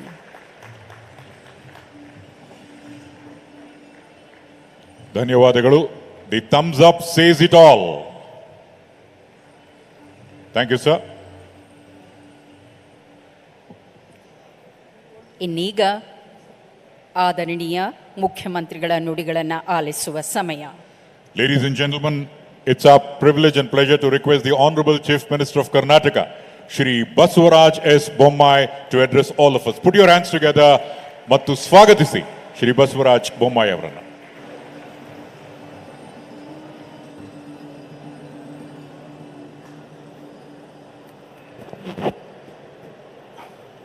ಎಲ್ಲರಿಗೂ ನಮಸ್ಕಾರ. ಕರ್ನಾಟಕದ ಆರ್ಥಿಕ ಬೆಳವಣಿಗೆಯಲ್ಲಿ ಇದೊಂದು ಅತ್ಯಂತ ಮಹತ್ವದ ದಿನ ಅಂತ ನಾನು ಭಾವಿಸಿದ್ದೇನೆ. ಕರ್ನಾಟಕದ ಆರ್ಥಿಕ ಪ್ರಗತಿ ಸಮಗ್ರ ಭಾರತದ ಆರ್ಥಿಕ ಪ್ರಗತಿ ಜೊತೆಗೆ ಜೋಡಿಸಿದೆ. ಹೀಗಾಗಿ ಕರ್ನಾಟಕ ಪ್ರಗತಿ ಆಗುವುದು ಅತ್ಯಂತ ಮಹತ್ವದಿದೆ. ಇಂಥ ಒಂದು ಜಾಗತಿಕ ಬಂಡವಾಳ ಹೂಡಿಕೆದಾರರ ಸಮ್ಮೇಳನಕ್ಕೆ ಎಲ್ಲ ಹೂಡಿಕೆದಾರರನ್ನ ಮತ್ತು ಇಲ್ಲಿ ನೆರೆದಂಥ ಎಲ್ಲ ಔದ್ಯೋಗಿಕ ರಂಗದಲ್ಲಿರುವಂಥ ಎಲ್ಲ ಮಹನೀಯರನ್ನು ನಾನು ಮತ್ತೊಮ್ಮೆ ಈ ರಾಜ್ಯದ ಮುಖ್ಯಸ್ಥನಾಗಿ ಹೃದಯಪೂರ್ವಕವಾದಂಥ ಸ್ವಾಗತವನ್ನು ನಾನು ಕೋರ್ತಾ ಇದ್ದೇನೆ. ಇವತ್ತು ಈ ಜಾಗತಿಕ ಬಂಡವಾಳ ಹೂಡಿಕೆಗೆ ಆಗಮಿಸಿರುವಂಥ ಎಲ್ಲ ಮಹನೀಯರು ಇದರ ಒಂದು ಮಹತ್ವವನ್ನು ಹೆಚ್ಚಿಸಿದ್ದಾರೆ. ಮೊದಲನೇದಾಗಿ ನಮ್ಮ ಗಂತವತ್ತ ರಾಜ್ಯಪಾಲರಾದಂಥ ಶ್ರೀ ತಾವರ್ಚಂದ್ ಗೆಹ್ಲೋಟ್ಜಿ, ನಮ್ಮವರೇ ನಮ್ಮ ರಾಜ್ಯದಿಂದನೇ ರಾಜ್ಯಸಭೆಗೆ ಪ್ರತಿನಿಧಿಸುವಂಥ ನಮ್ಮ ಹೆಮ್ಮೆಯ ಕೇಂದ್ರದ ಹಣಕಾಸಿನ ಸಚಿವರು ಇಡೀ ದೇಶದ ಹಣಕಾಸಿನ ಜವಾಬ್ದಾರಿಯನ್ನು ಹೊತ್ತು ಭಾರತ ದೇಶವನ್ನು ಆರ್ಥಿಕ ನಕ್ಷೆಯಲ್ಲಿ ಅತ್ಯಂತ ಉನ್ನತ ಮಟ್ಟಕ್ಕೆ ತೆಗೆದುಕೊಂಡು ಹೋಗಿರುವಂಥ ಸನ್ಮಾನ್ಯ ಶ್ರೀಮತಿ ನಿರ್ಮಲಾ ಸೀತಾರಾಮನ್ ಜಿ, ಇಡೀ ಭಾರತ ದೇಶದ ಔದ್ಯೋಗಿಕ ರಂಗದಲ್ಲಿ ತಮ್ಮದೇ ಆದಂಥ ಹೆಸರನ್ನು ಛಾಪನ್ನು ಮೂಡಿಸಿ ಹಲವಾರು ವರ್ಷ ಭಾರತದ ಇಂಡಸ್ಟ್ರಿ ಮತ್ತು ಕಾಮರ್ಸ್ನಲ್ಲಿ ಪ್ರಗತಿ ಆಗೋದಕ್ಕೆ ಅತ್ಯಂತ ಕ್ಷಮತೆಯಿಂದ ಕೆಲಸ ಮಾಡುತ್ತಿರುವಂಥ union minister for commerce and industry ಸನ್ಮಾನ್ಯ ಶ್ರೀ ಪಿಯೂಷ್ ಗೋಯಲ್ ಜಿ, ನಮ್ಮವರೇ ಕೇಂದ್ರದಲ್ಲಿ ಪ್ರಭಾವಿ ಸಚಿವರಾಗಿ ಕರ್ನಾಟಕವನ್ನು ಅತ್ಯಂತ ಸಮರ್ಥವಾಗಿ ಪ್ರತಿನಿಧಿಸಿ ಇಲ್ಲಿಯ ಎಲ್ಲ ಯೋಜನೆಗಳಿಗೆ ಸಮಸ್ಯೆಗಳಿಗೆ ಪರಿಹಾರವನ್ನು ದೊರಕಿಸಿಕೊಡುವಂಥ ನಾಯಕತ್ವವನ್ನು ವಹಿಸಿರುವಂಥ ಯೂನಿಯನ್ ಮಿನಿಸ್ಟರ್ ಫಾರ್ ಕೋಲ್ ಮೈನ್ಸ್ ಆ್ಯಂಡ್ ಪಾರ್ಲಿಮೆಂಟರಿ ಅಫೇರ್ಸ್ ಸನ್ಮಾನ್ಯ ಶ್ರೀ ಪ್ರಹ್ಲಾದ್ ಜೋಶಿಜಿ, ಇನ್ನೊಬ್ಬರು ನಮ್ಮವರೇ ಸ್ವಂತ ಇಂಡಸ್ಟ್ರಿಯಲಿಸ್ಟ್ ಆಗಿ ಇಂಡಸ್ಟ್ರಿಯ ನಾಯಕರಾಗಿ ಇವತ್ತು ಇಡೀ ಭಾರತ ದೇಶದ IT-BT ಸ್ಕಿಲ್ ಡೆವಲಪ್ಮೆಂಟ್ನಲ್ಲಿ ನಾಯಕತ್ವವನ್ನು ವಹಿಸ್ತಿರುವಂಥ ನಮ್ಮ ಹೆಮ್ಮೆಯ ಶ್ರೀ ರಾಜೀವ್ ಚಂದ್ರಶೇಖರ್ ಜಿ, ಹಾಗೂ ವಿಶೇಷವಾದ ಆಹ್ವಾನಿತರಾಗಿ ಬಂದಿರುವಂಥ ಕರ್ನಾಟಕದ ಬಗ್ಗೆ ಅತ್ಯಂತ ಕಳಕಳಿ ಇದ್ದು ಇದು ನಮ್ಮ ಸ್ಥಳದಲ್ಲಿ ಆಗ್ತಾಯಿದೆ, ನಾನು ಕೂಡ ಭಾಗವಹಿಸ್ತೀನಿ ಅಂತ ಬಂದಂಥ ಗಂತವತ್ತ ಗೌರವಾನ್ವಿತ ರಾಜಮಾತಾ ಮೈಸೂರಿನ ರಾಜಮಾತಾ ಆದಂಥ ಸನ್ಮಾನ್ಯ ಶ್ರೀ ಪ್ರಮೋದ ದೇವಿ ಒಡೆಯರ್ ಜಿ, ಈ ಒಂದು ಜಾಗತಿಕ ಇನ್ವೆಸ್ಟ್ ಮೀಟ್ಗೆ ಕಳೆದ ಒಂದು ವರ್ಷ ನಿರಂತರವಾಗಿ ಪರಿಶ್ರಮವನ್ನು ಪಟ್ಟು ಈಗಾಗಲೇ ಗ್ಲೋಬಲ್ ಇನ್ವೆಸ್ಟರ್ ಮೀಟಿನ ಅನುಭವ ಹೊಂದಿರುವಂಥ ತಾವೇ ಸ್ವಂತ ಇಂಡಸ್ಟ್ರಿಯಲಿಸ್ಟ್ ಆಗಿ ಯಶಸ್ವಿ ಇಂಡಸ್ಟ್ರಿಯಲಿಸ್ಟ್ ಆಗಿ 70,000ಕ್ಕಿಂತ ಹೆಚ್ಚು ಜನರಿಗೆ ಉದ್ಯೋಗ ಕೊಟ್ಟಿರುವಂಥ, ನೀನು ಉದ್ಯಮಿ ಆಗು, ಉದ್ಯೋಗ ಅಲ್ಲ ಉದ್ಯಮಿ ಆಗು ಅನ್ನುವಂಥ ಪ್ರೇರಣೆಯನ್ನು ಕೊಟ್ಟಿರುವಂಥ ನನ್ನ ಆತ್ಮೀಯ ಸ್ನೇಹಿತರಂಥ ಮುರುಗೇಶ್ ನಿರಾಣ್ಜಿಯವರೇ, ನನ್ನ ಸಚಿವ ಸಂಪುಟದ ಸಚಿವಗಳು, IT-BT ಸಚಿವರು ಇದೇ ತಿಂಗಳು IT-BT ಕರ್ನಾಟಕ ಸಮ್ಮಿಟನ್ನು ಮಾಡೋದಕ್ಕೆಲ್ಲ ಸಿದ್ಧತೆಯನ್ನು ಮಾಡಿಕೊಂಡಿರುವಂಥ IT-BTಯಲ್ಲಿ ಕ್ರಾಂತಿ ಮಾಡಿರುವಂಥ ಡಾಕ್ಟರ್ CN ಅಶ್ವಥ್ ನಾರಾಯಣ್ ಅವರೇ, ಸಣ್ಣ ಕೈಗಾರಿಕೆ ಬಗ್ಗೆ ಕಾಳಜಿ ವಹಿಸಿ ಅದೆಂದೂ ಕೂಡ ನೆಗ್ಲೆಕ್ಟ್ ಆಗಬಾರ್ದು ಅಂಥೇಳಿ ಸಣ್ಣ ಕೈಗಾರಿಕೆ ಬಗ್ಗೆ ಸದಾ ಧ್ವನಿಯನ್ನು ಎತ್ತಿ ಅದಕ್ಕೆಲ್ಲ ಪರಿಹಾರವನ್ನು ಅತ್ಯಂತ ಸಮರ್ಥವಾಗಿ ಕೊಡ್ತಾ ಇರುವಂಥ ನಮ್ಮ ಹಿರಿಯ ಸಚಿವರಾದಂಥ MT ನಾಗರಾಜ್ ಅವರೇ, ವೇದಿಕೆ ಮೇಲಿರುವಂಥ ಎಲ್ಲ ದೇಶದ ಪ್ರಮುಖ ಕೈಗಾರಿಕೆ ಉದ್ಯಮಿಗಳೇ, ಇಲ್ಲಿ ನೆರೆದಿರುವಂಥ ಎಲ್ಲ ಬಂಧು ಭಗಿನಿಯರೇ, ಅಕ್ಕ ತಂಗಿಯರೇ, ಅಣ್ಣ ತಮ್ಮಂದಿರ, ಮಾಧ್ಯಮ ಸ್ನೇಹಿತರು, ನನಗೆ ಭಾಳ ಸಂತೋಷ ಆಗ್ತಾಯಿದೆ. ಕೋವಿಡಿನ ನಂತರ ಯಾವುದಾದ್ರೂ ರಾಜ್ಯ ಈ ಥರದ ಒಂದು ಇನ್ವೆಸ್ಟ್ಮೆಂಟ್ ಮೀಟನ್ನು ಮಾಡಿ, ಜಾಗತಿಕ ಇನ್ವೆಸ್ಟ್ ಮೀಟನ್ನು ಮಾಡಿ ಎಲ್ಲ ಇನ್ವೆಸ್ಟರ್ಗಳ ವಿಶ್ವಾಸವನ್ನು ಗಳಿಸಿ ಬಹಳ ದೊಡ್ಡ ಪ್ರಮಾಣದ ಒಂದು ಪ್ರತಿಕ್ರಿಯೆ ರೆಸ್ಪಾನ್ಸನ್ನು ಪಡ್ಕೊಂಡು 7 ಲಕ್ಷಕ್ಕಿಂತ ಹೆಚ್ಚು ಕೋಟಿ ಇನ್ವೆಸ್ಟ್ಮೆಂಟು ಬರೋದಕ್ಕೆ ಸಾಧ್ಯ ಆಗಿದ್ದರೆ ಅದು ನಮ್ಮ ಕರ್ನಾಟಕದ ಶಕ್ತಿ, ನಮ್ಮ ಕರ್ನಾಟಕದ ಒಂದು ಇತಿಹಾಸ, ಪರಂಪರೆ, ಸಂಸ್ಕೃತಿ ಮತ್ತು ಇಂಡಸ್ಟ್ರಿಯಲ್ ಎಕೋಸಿಸ್ಟಮ್. ನಾವು ಇನ್ನೊಬ್ಬರ ಮೇಲೆ ವಿಶ್ವಾಸ ಇಡೋದಕ್ಕಿಂತ ಮುಂಚೆ ನಮ್ಮ ಮೇಲೆ ನಾವು ವಿಶ್ವಾಸ ಇಡಬೇಕು. We have to believe in ourselves. We have to believe in our capabilities. We have to believe in our abilities during the tough times. Convert calamity into opportunity, and that is what Karnataka is. The calamity of COVID, not only we met squarely, we controlled it, contained it. At the same time, that was a time for preparation of Karnataka to think differently. And post-COVID, we knew that the world is going to change. The world economic scenario is going to change. And we have to be ready for it. And Karnataka should be pioneer for recovery of economy. Instead of waiting for somebody else to do it, why not we do it ourselves? Let be the change and let be the leaders for the change. And let it start from us, by example, not by words. This is our strength. This is our resolve. And this is our vision too. Hence, we see that along with the recovery of pandemic in Karnataka especially, economy recovered much more faster. ನಮ್ಮ ಆರ್ಥಿಕ ಬೆಳವಣಿಗೆ ಕೋವಿಡಿನ ನಿಂದ ಹೊರಗಡೆ ಬರುವಂತಹ ಸಂದರ್ಭದಲ್ಲಿ ಆರ್ಥಿಕ ಬೆಳವಣಿಗೆ ಅದಕ್ಕಿಂತ ಅಧಿಕವಾಗಿತ್ತು. ಕಳೆದ ವರ್ಷ ನಮ್ಮ ಬಜೆಟಿನ ರೆವಿನ್ಯೂ ಕಲೆಕ್ಷನ್ ಗೋಲ್ ಏನಿತ್ತು ಅದಕ್ಕಿಂತ 13,000 ಕೋಟಿ ಹೆಚ್ಚು ಕಲೆಕ್ಷನ್ ಮಾಡಿದ್ವಿ. ಅರ್ಧ ವರ್ಷ ಕೋವಿಡ್ ಇದ್ದರೂ ಕೂಡ 6 ತಿಂಗಳಲ್ಲಿ ನಮ್ಮ ಆರ್ಥಿಕ ಬೆಳವಣಿಗೆ, ನಮ್ಮ ಸರ್ಕಾರದ ದಕ್ಷತೆ 13,000 ಕೋಟಿ ನಾವು ಇವತ್ತು ಹೆಚ್ಚು ಕಲೆಕ್ಟ್ ಮಾಡಿದ್ವಿ. As Madam Nirmala Sitaram ji knows that when around October, November last year, we were lagging behind 5,000 crores in our revenue collections. But by end of May, we not only collected the 5,000 crores, we collected 13,000 crores more than our target. That is the strength of our economic activity.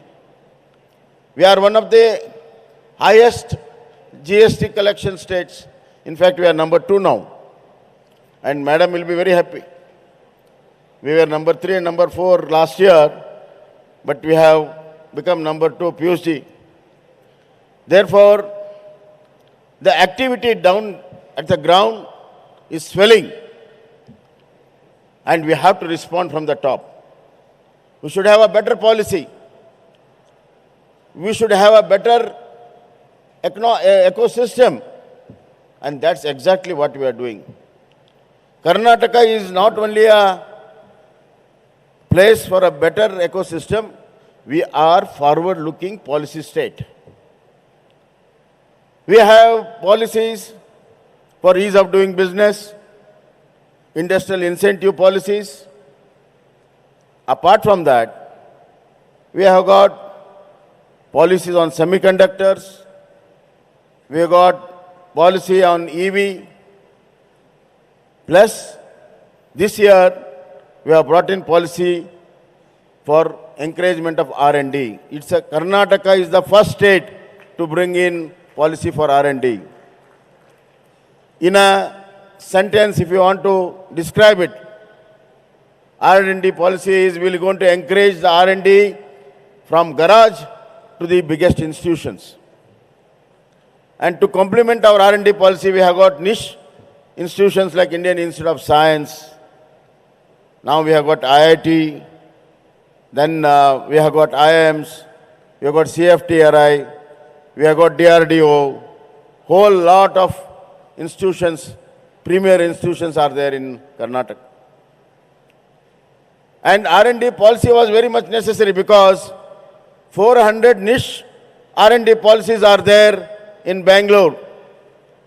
More than 5 to 10,000, Murugesh, 1 second. I want to tell my minister something. More than 5 to 10,000 engineers from all over the world land up in Bangalore to participate in all the R&D activities in all the multinational and international R&D centers here. Piyush ji, Bangalore is one city where more than 400 international R&Ds are there, which no other city in the world, not in India, no other city in the world can boast of. And what is the range? The range is from human genomics to the aerospace. From the ground to the space. That is the range of R&D we are doing. Therefore, the future of not only Karnataka, not only India, not only globe, the future of human development is happening in Karnataka. That is what I want to emphasize. And rightly so, our Niti Aayog has been consistently rating Karnataka as #1 innovation state. And you know, innovation is not an easy job to do. It is most unrewarding job unless until it is recognized. Therefore, we have brought in R&D policy. The second policy which I want to talk is policy on employment. I might be a little wrong, out of place here, but the facts are facts. I have to put forward. What all investment comes, it is good for the economy. It is good for the economy of the state and the country. But as a head of the state, I have to be very carefully looking into it, what is good for my people also. It is not only good enough for the nation and the state to be rich.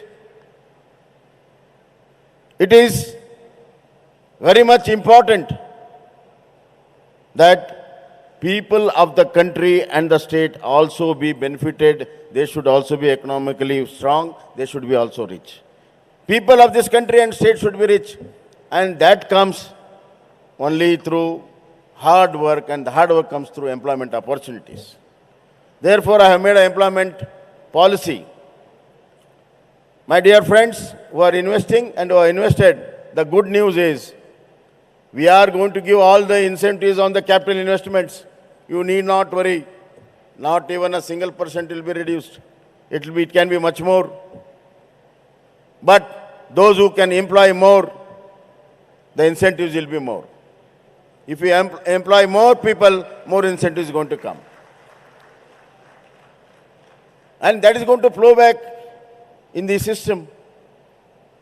Therefore, we have policy where your employees will be very happy, employees will be well paid, they will be very happy, more production output will come to you.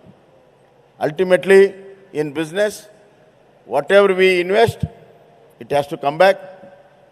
It can come back in the form of profits, it can come back in the form of goodwill, it can come back as a value addition to your products.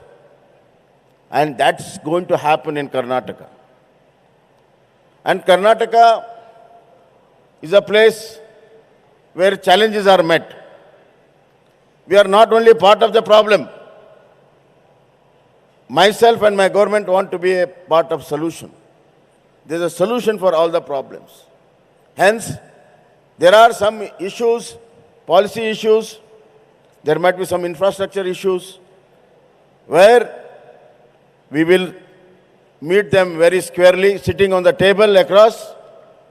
We can solve all those issues, and we have been solving them.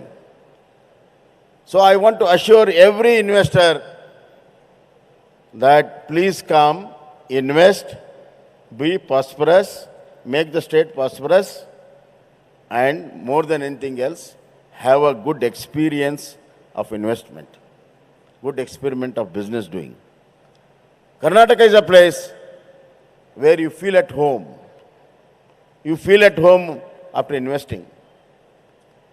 You can be rest assured that whatever you have invested, whatever you have sown the seed, you will reap the fruits very soon. The failures are very little in Karnataka unless in some other parts.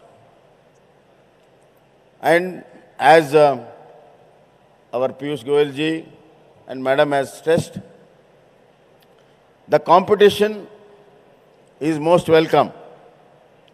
Some states are really worried about the competition. But I am the one who welcomes the competition. Competition keeps us on our heels and it keeps us efficient. Without competition, it's a complacent. With competition, it's efficient. Therefore, our competition is a global competition. We know the economic situation better than anybody. After COVID, the economic scenario of the world has changed. The countries who were giants in economy, they are now fighting their inflation and fighting their recessions. Therefore, the entire other worlds are looking towards the developing countries. And I don't want to stress much more. I think Piyush has said that China +1 is the buzzword now. And China plus one destinations are very few. And the major destination is India. This is an opportunity. That's why I said we are going to convert this calamity into opportunity. Hence, we are making a special study on this, and we're going to amend a lot of things in favor of the investors so that we take the best of the advantage of the global scenario and compete with the other third world countries where high productivity rate is there. I want Karnataka to be a high productivity rate, highly efficient productions, highly quality productions, and we're going to stress on that. There is no magic in economy. There is no magic in economy, only results. So what matters is results. Therefore, all my concentration is after this investor meet to convert this investment into reality. The investment on paper should be on the ground. That is my aim. Therefore, as a prelude to this, we have already approved more than 2.880 lakh crores of investment before this meet. The rest of the investments, we will be engaging with them in next 3 months. We will decide about the next investments. I want to tell one more thing. Government is into a very serious business making. We are very serious about this. Government is very serious. And I want investors to be also serious. We mean business. Whatever has been signed today should be converted into action. And we'll be going out of the way. We have got certain policies where you have to just issue us an affidavit that these are the things we want to do, these are the permissions we need. We need not wait for the permissions. You can start off within 2 years, you can get all the permissions. That's why we are number one in ease of doing business. We are number one in innovation. We are the highest FDI attraction state. And we are number one in, there are so many number ones. Sometimes I feel little. Number one in aerospace, machine tools, biotech, electronic designs, and so on and so forth. And number one in startups. And number one in renewable energy. And number one in unicorns. Out of 105, we have got more than 35 unicorns in Karnataka. Out of 4 decacorns, 3 are here in Karnataka. That speaks volume. We are very strong in manufacturing. We are very strong in services. We are very strong in ITBT. We are very strong now in startups. Therefore, this is the right destination and right state to come in. And I congratulate each one of your investors that you have made a right choice, a wiser choice, as our minister mentioned. And I assure you that you will never be disappointed. And what is the proof? The proof is all the mega industries which have been invested in Karnataka, they are also expanding once, twice, thrice. That is the proof. Once you come here, you have to expand. But now, the slogan is built for the world. Therefore, expansion is a very small word for us. We want to scale up. I want all my industry to scale up for the world and build for the world. ಈ ಕೆಲಸವನ್ನು ನಾವೆಲ್ಲರೂ ಸೇರಿ ಮಾಡೋಣ. Let us do it together. Now we are all together. We are like a family. Each one has got his own responsibilities. And I assure you that all my bureaucracy and all my team, including a dynamic minister in industry, ITBT, small industries, textile, sugar, all these people will work like a team. And only teamwork will succeed. and especially the vision of our Honorable Prime Minister. He has been a source of inspiration. He is a person who has shown us that any adverse situation will not last long. He has converted a lot of calamities into opportunities. He is a man with a vision and a man with a guts. I want to give a very small example which very few people have noticed. He decided that by 2025, all the household of the nation, more than 10 crore, will be giving piped water. For many people, it doesn't seem such a big thing.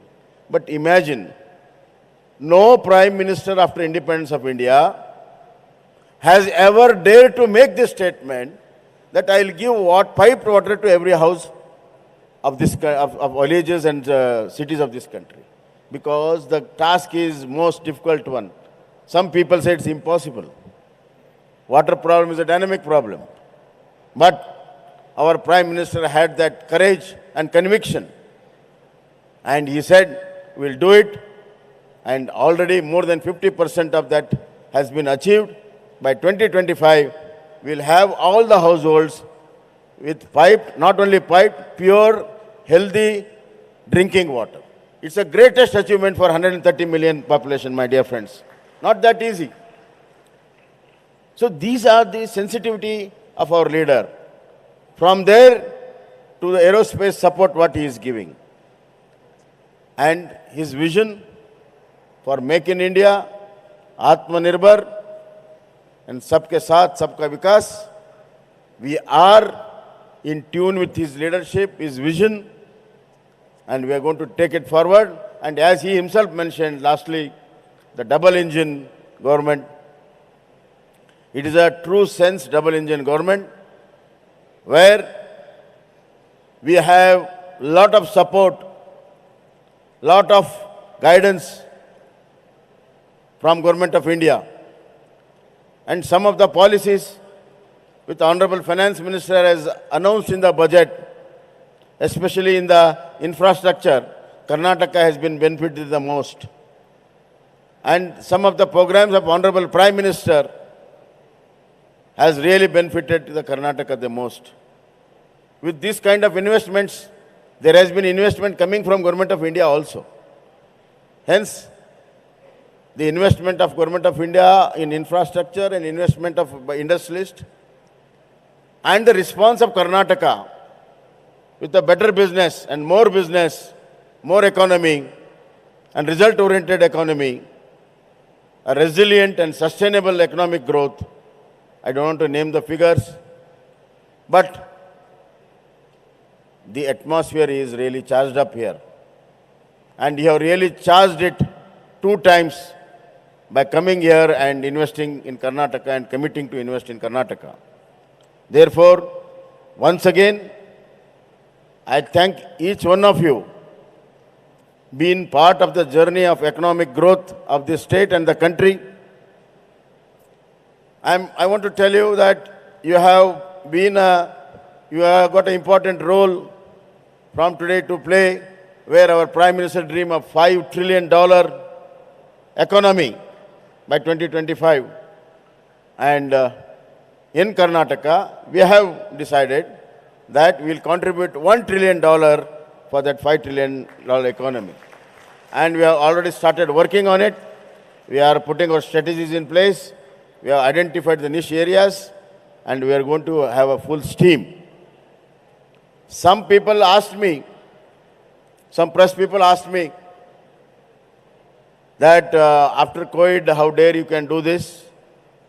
And especially, you are going for elections in the month of May. The amount of investment which has come, it shows the faith of the investor which they have reposed in us.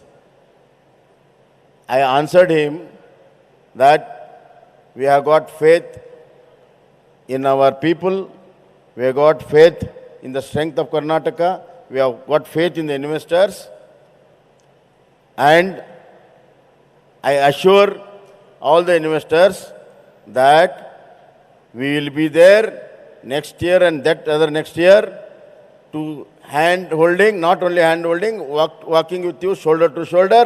Our government will be there to implement this. That is the commitment.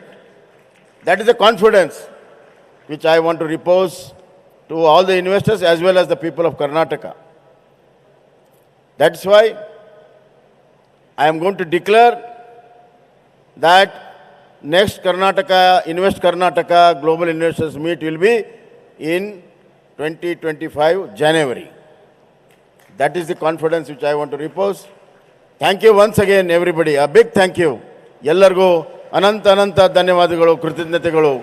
ಮತ್ತು ವೇದಿಕೆ ಮೇಲೆ ಇರುವಂಥ ದಂತವತ ಗವರ್ನರಿಂದ ಹಿಡಿದು ಕೇಂದ್ರ ಸಚಿವರಿಂದ ಹಿಡಿದು ನನ್ನ ಸಚಿವ ಪುಟ ಸಹೋದರಗಳು ಮತ್ತು ಎಲ್ಲ ಉದ್ಯಮಿಗಳು ಮತ್ತು ಎಲ್ಲ ಅಧಿಕಾರಿಗಳಿಗೆ ನನ್ನ ಅನಂತ ಧನ್ಯವಾದಗಳನ್ನು ಹೇಳಿ ನನ್ನ ಮಾತನ್ನು ಮುಗಿಸ್ತೇನೆ. ಎಲ್ಲರಿಗೂ ಶುಭವಾಗಲಿ. ಧನ್ಯವಾದಗಳು. ನಮ್ಮ ಕರುನಾಡು ಅಭಿವೃದ್ಧಿಯ ಪಥದಲ್ಲಿ ಸದಾ ಸರ್ವದಾ, scaling better heights every minute. Assuring promising words shared by Honorable Chief Minister of Karnataka, Shri Basavaraj Bommai.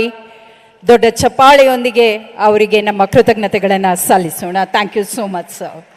Well, ladies and gentlemen, we now request the Honorable Governor of Karnataka, Shri Thawar Chand Gehlot ji, to address all of us. Devi aur Sajjano, swagat kijiye the Honorable Governor of Karnataka, Shri Thawar Chand Gehlot.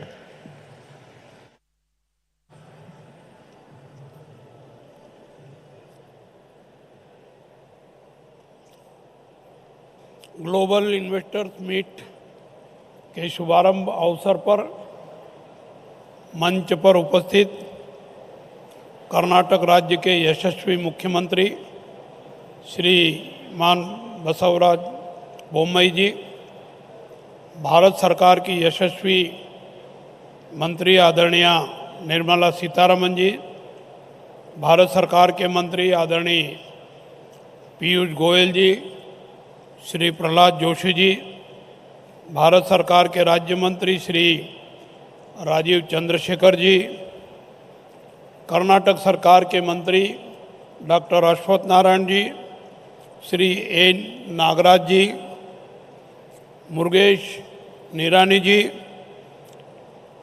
Mysore राज परिवार से संबंधित वहाँ की मुखिया श्रीमती प्रमोदा देवी वाडियार जी, Toyota Kirloskar Motors के vice chairman Shri Vikram Kirloskar जी, आदरणीय जे सहगल जी, विप्रो के chairman Shri Rishad Prem ji, भारतीय इंटरप्राइजेज के वाइस चेयरमैन श्री राजन भारती मित्तल जी, JSW ग्रुप के chairman Shri Sajjan Jindal ji,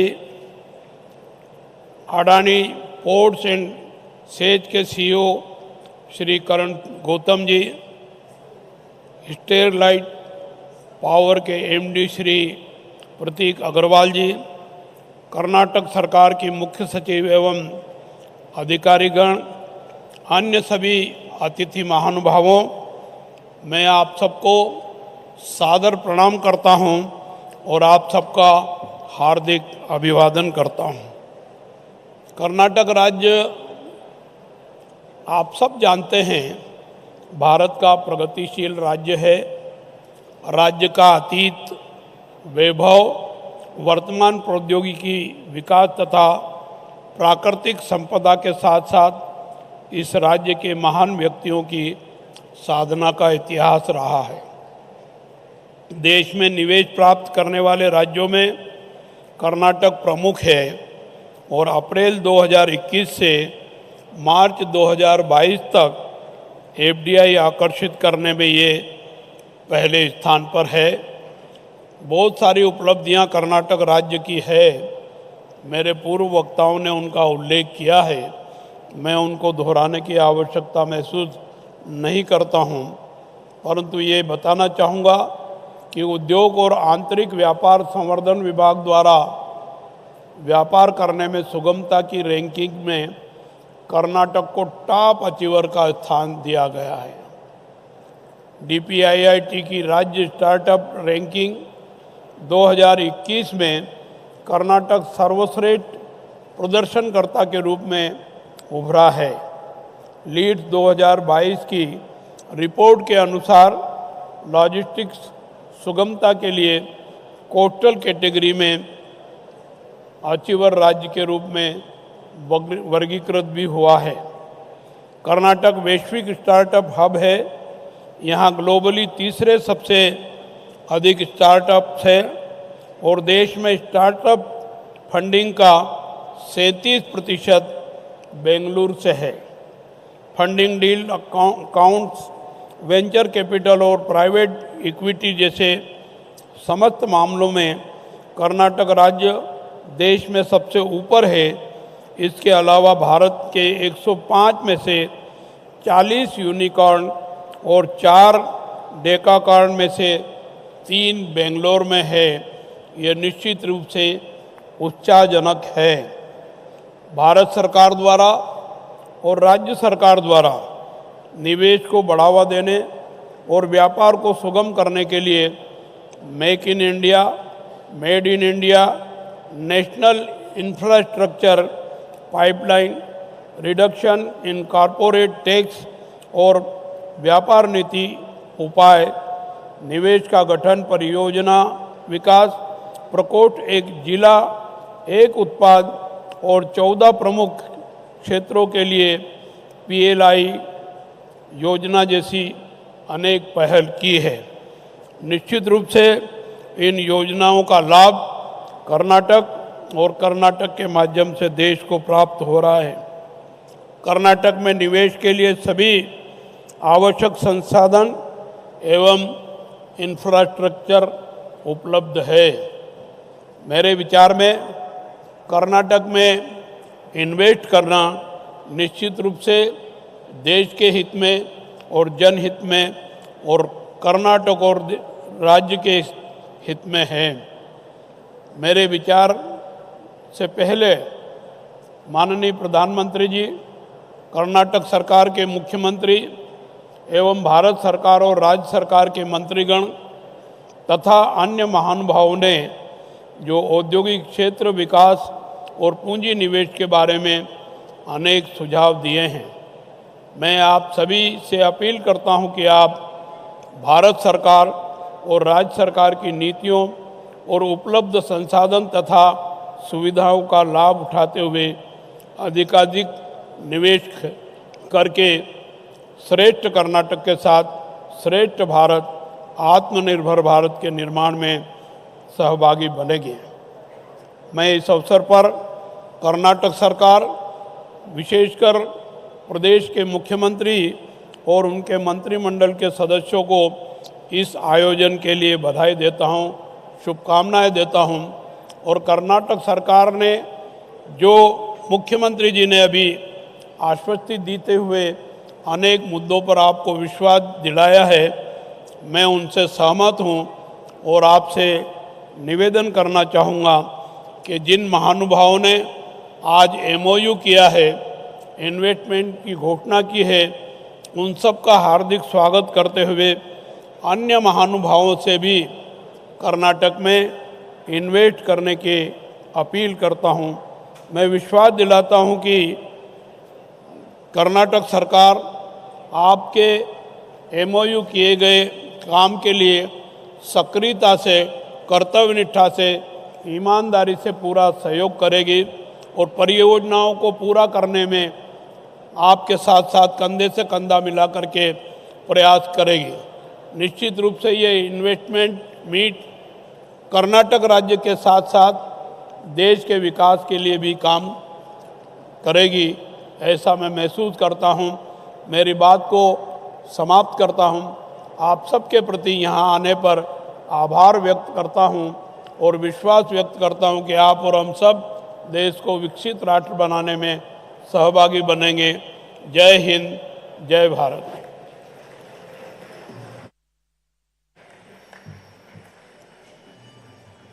Thank you, Honorable Governor of Karnataka, Shri Thawarchand Gehlot ji, for your words of wisdom. बहुत बहुत धन्यवाद. And now vote of thanks to be proposed by Commissioner for Industrial Development, Government of Karnataka, Srimati Gunjan Krishna. After this pick, the vote of thanks, words of thanks will happen, ma'am. I would request the dignitaries for a photograph and then the vote of thanks.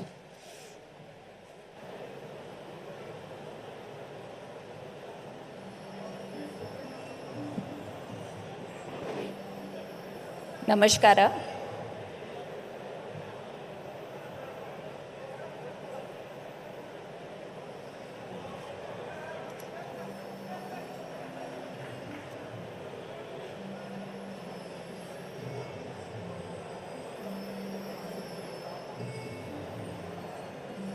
This is the spirit of Karnataka, ladies and gentlemen.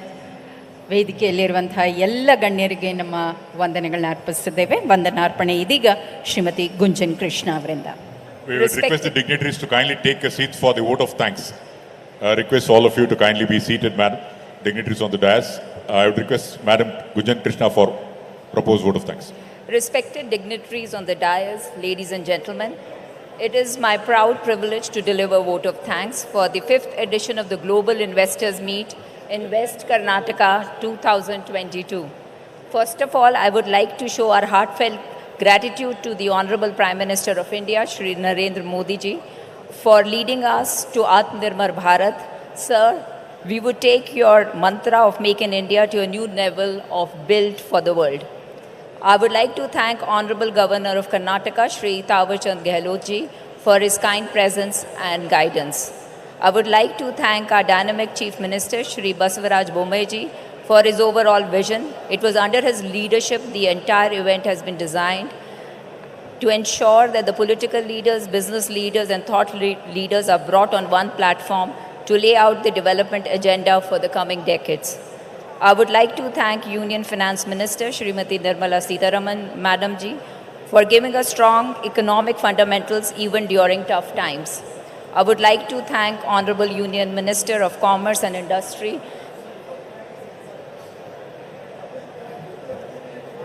so on the popular demand, a big thank you to everyone on the dais. All the ladies and gentlemen, kindly join us for lunch. Thank you so much. Ladies and gentlemen, with regards to the lunch break, for the media friends, it's on the left-hand side of the stage. All others, delegates can go on to the right-hand side. And immediately after lunch, we will have the inauguration at the exhibition hall. And thereafter, we will have the inauguration of exhibition at National Gallery of Modern Art. And the buses are arranged for you people to reach that inauguration session at National Gallery of Modern Art. And ladies and gentlemen, we will have the session on agri-tech and also the country partner session with Japan. Immediately after lunch, it will be agri-tech, and at 4:30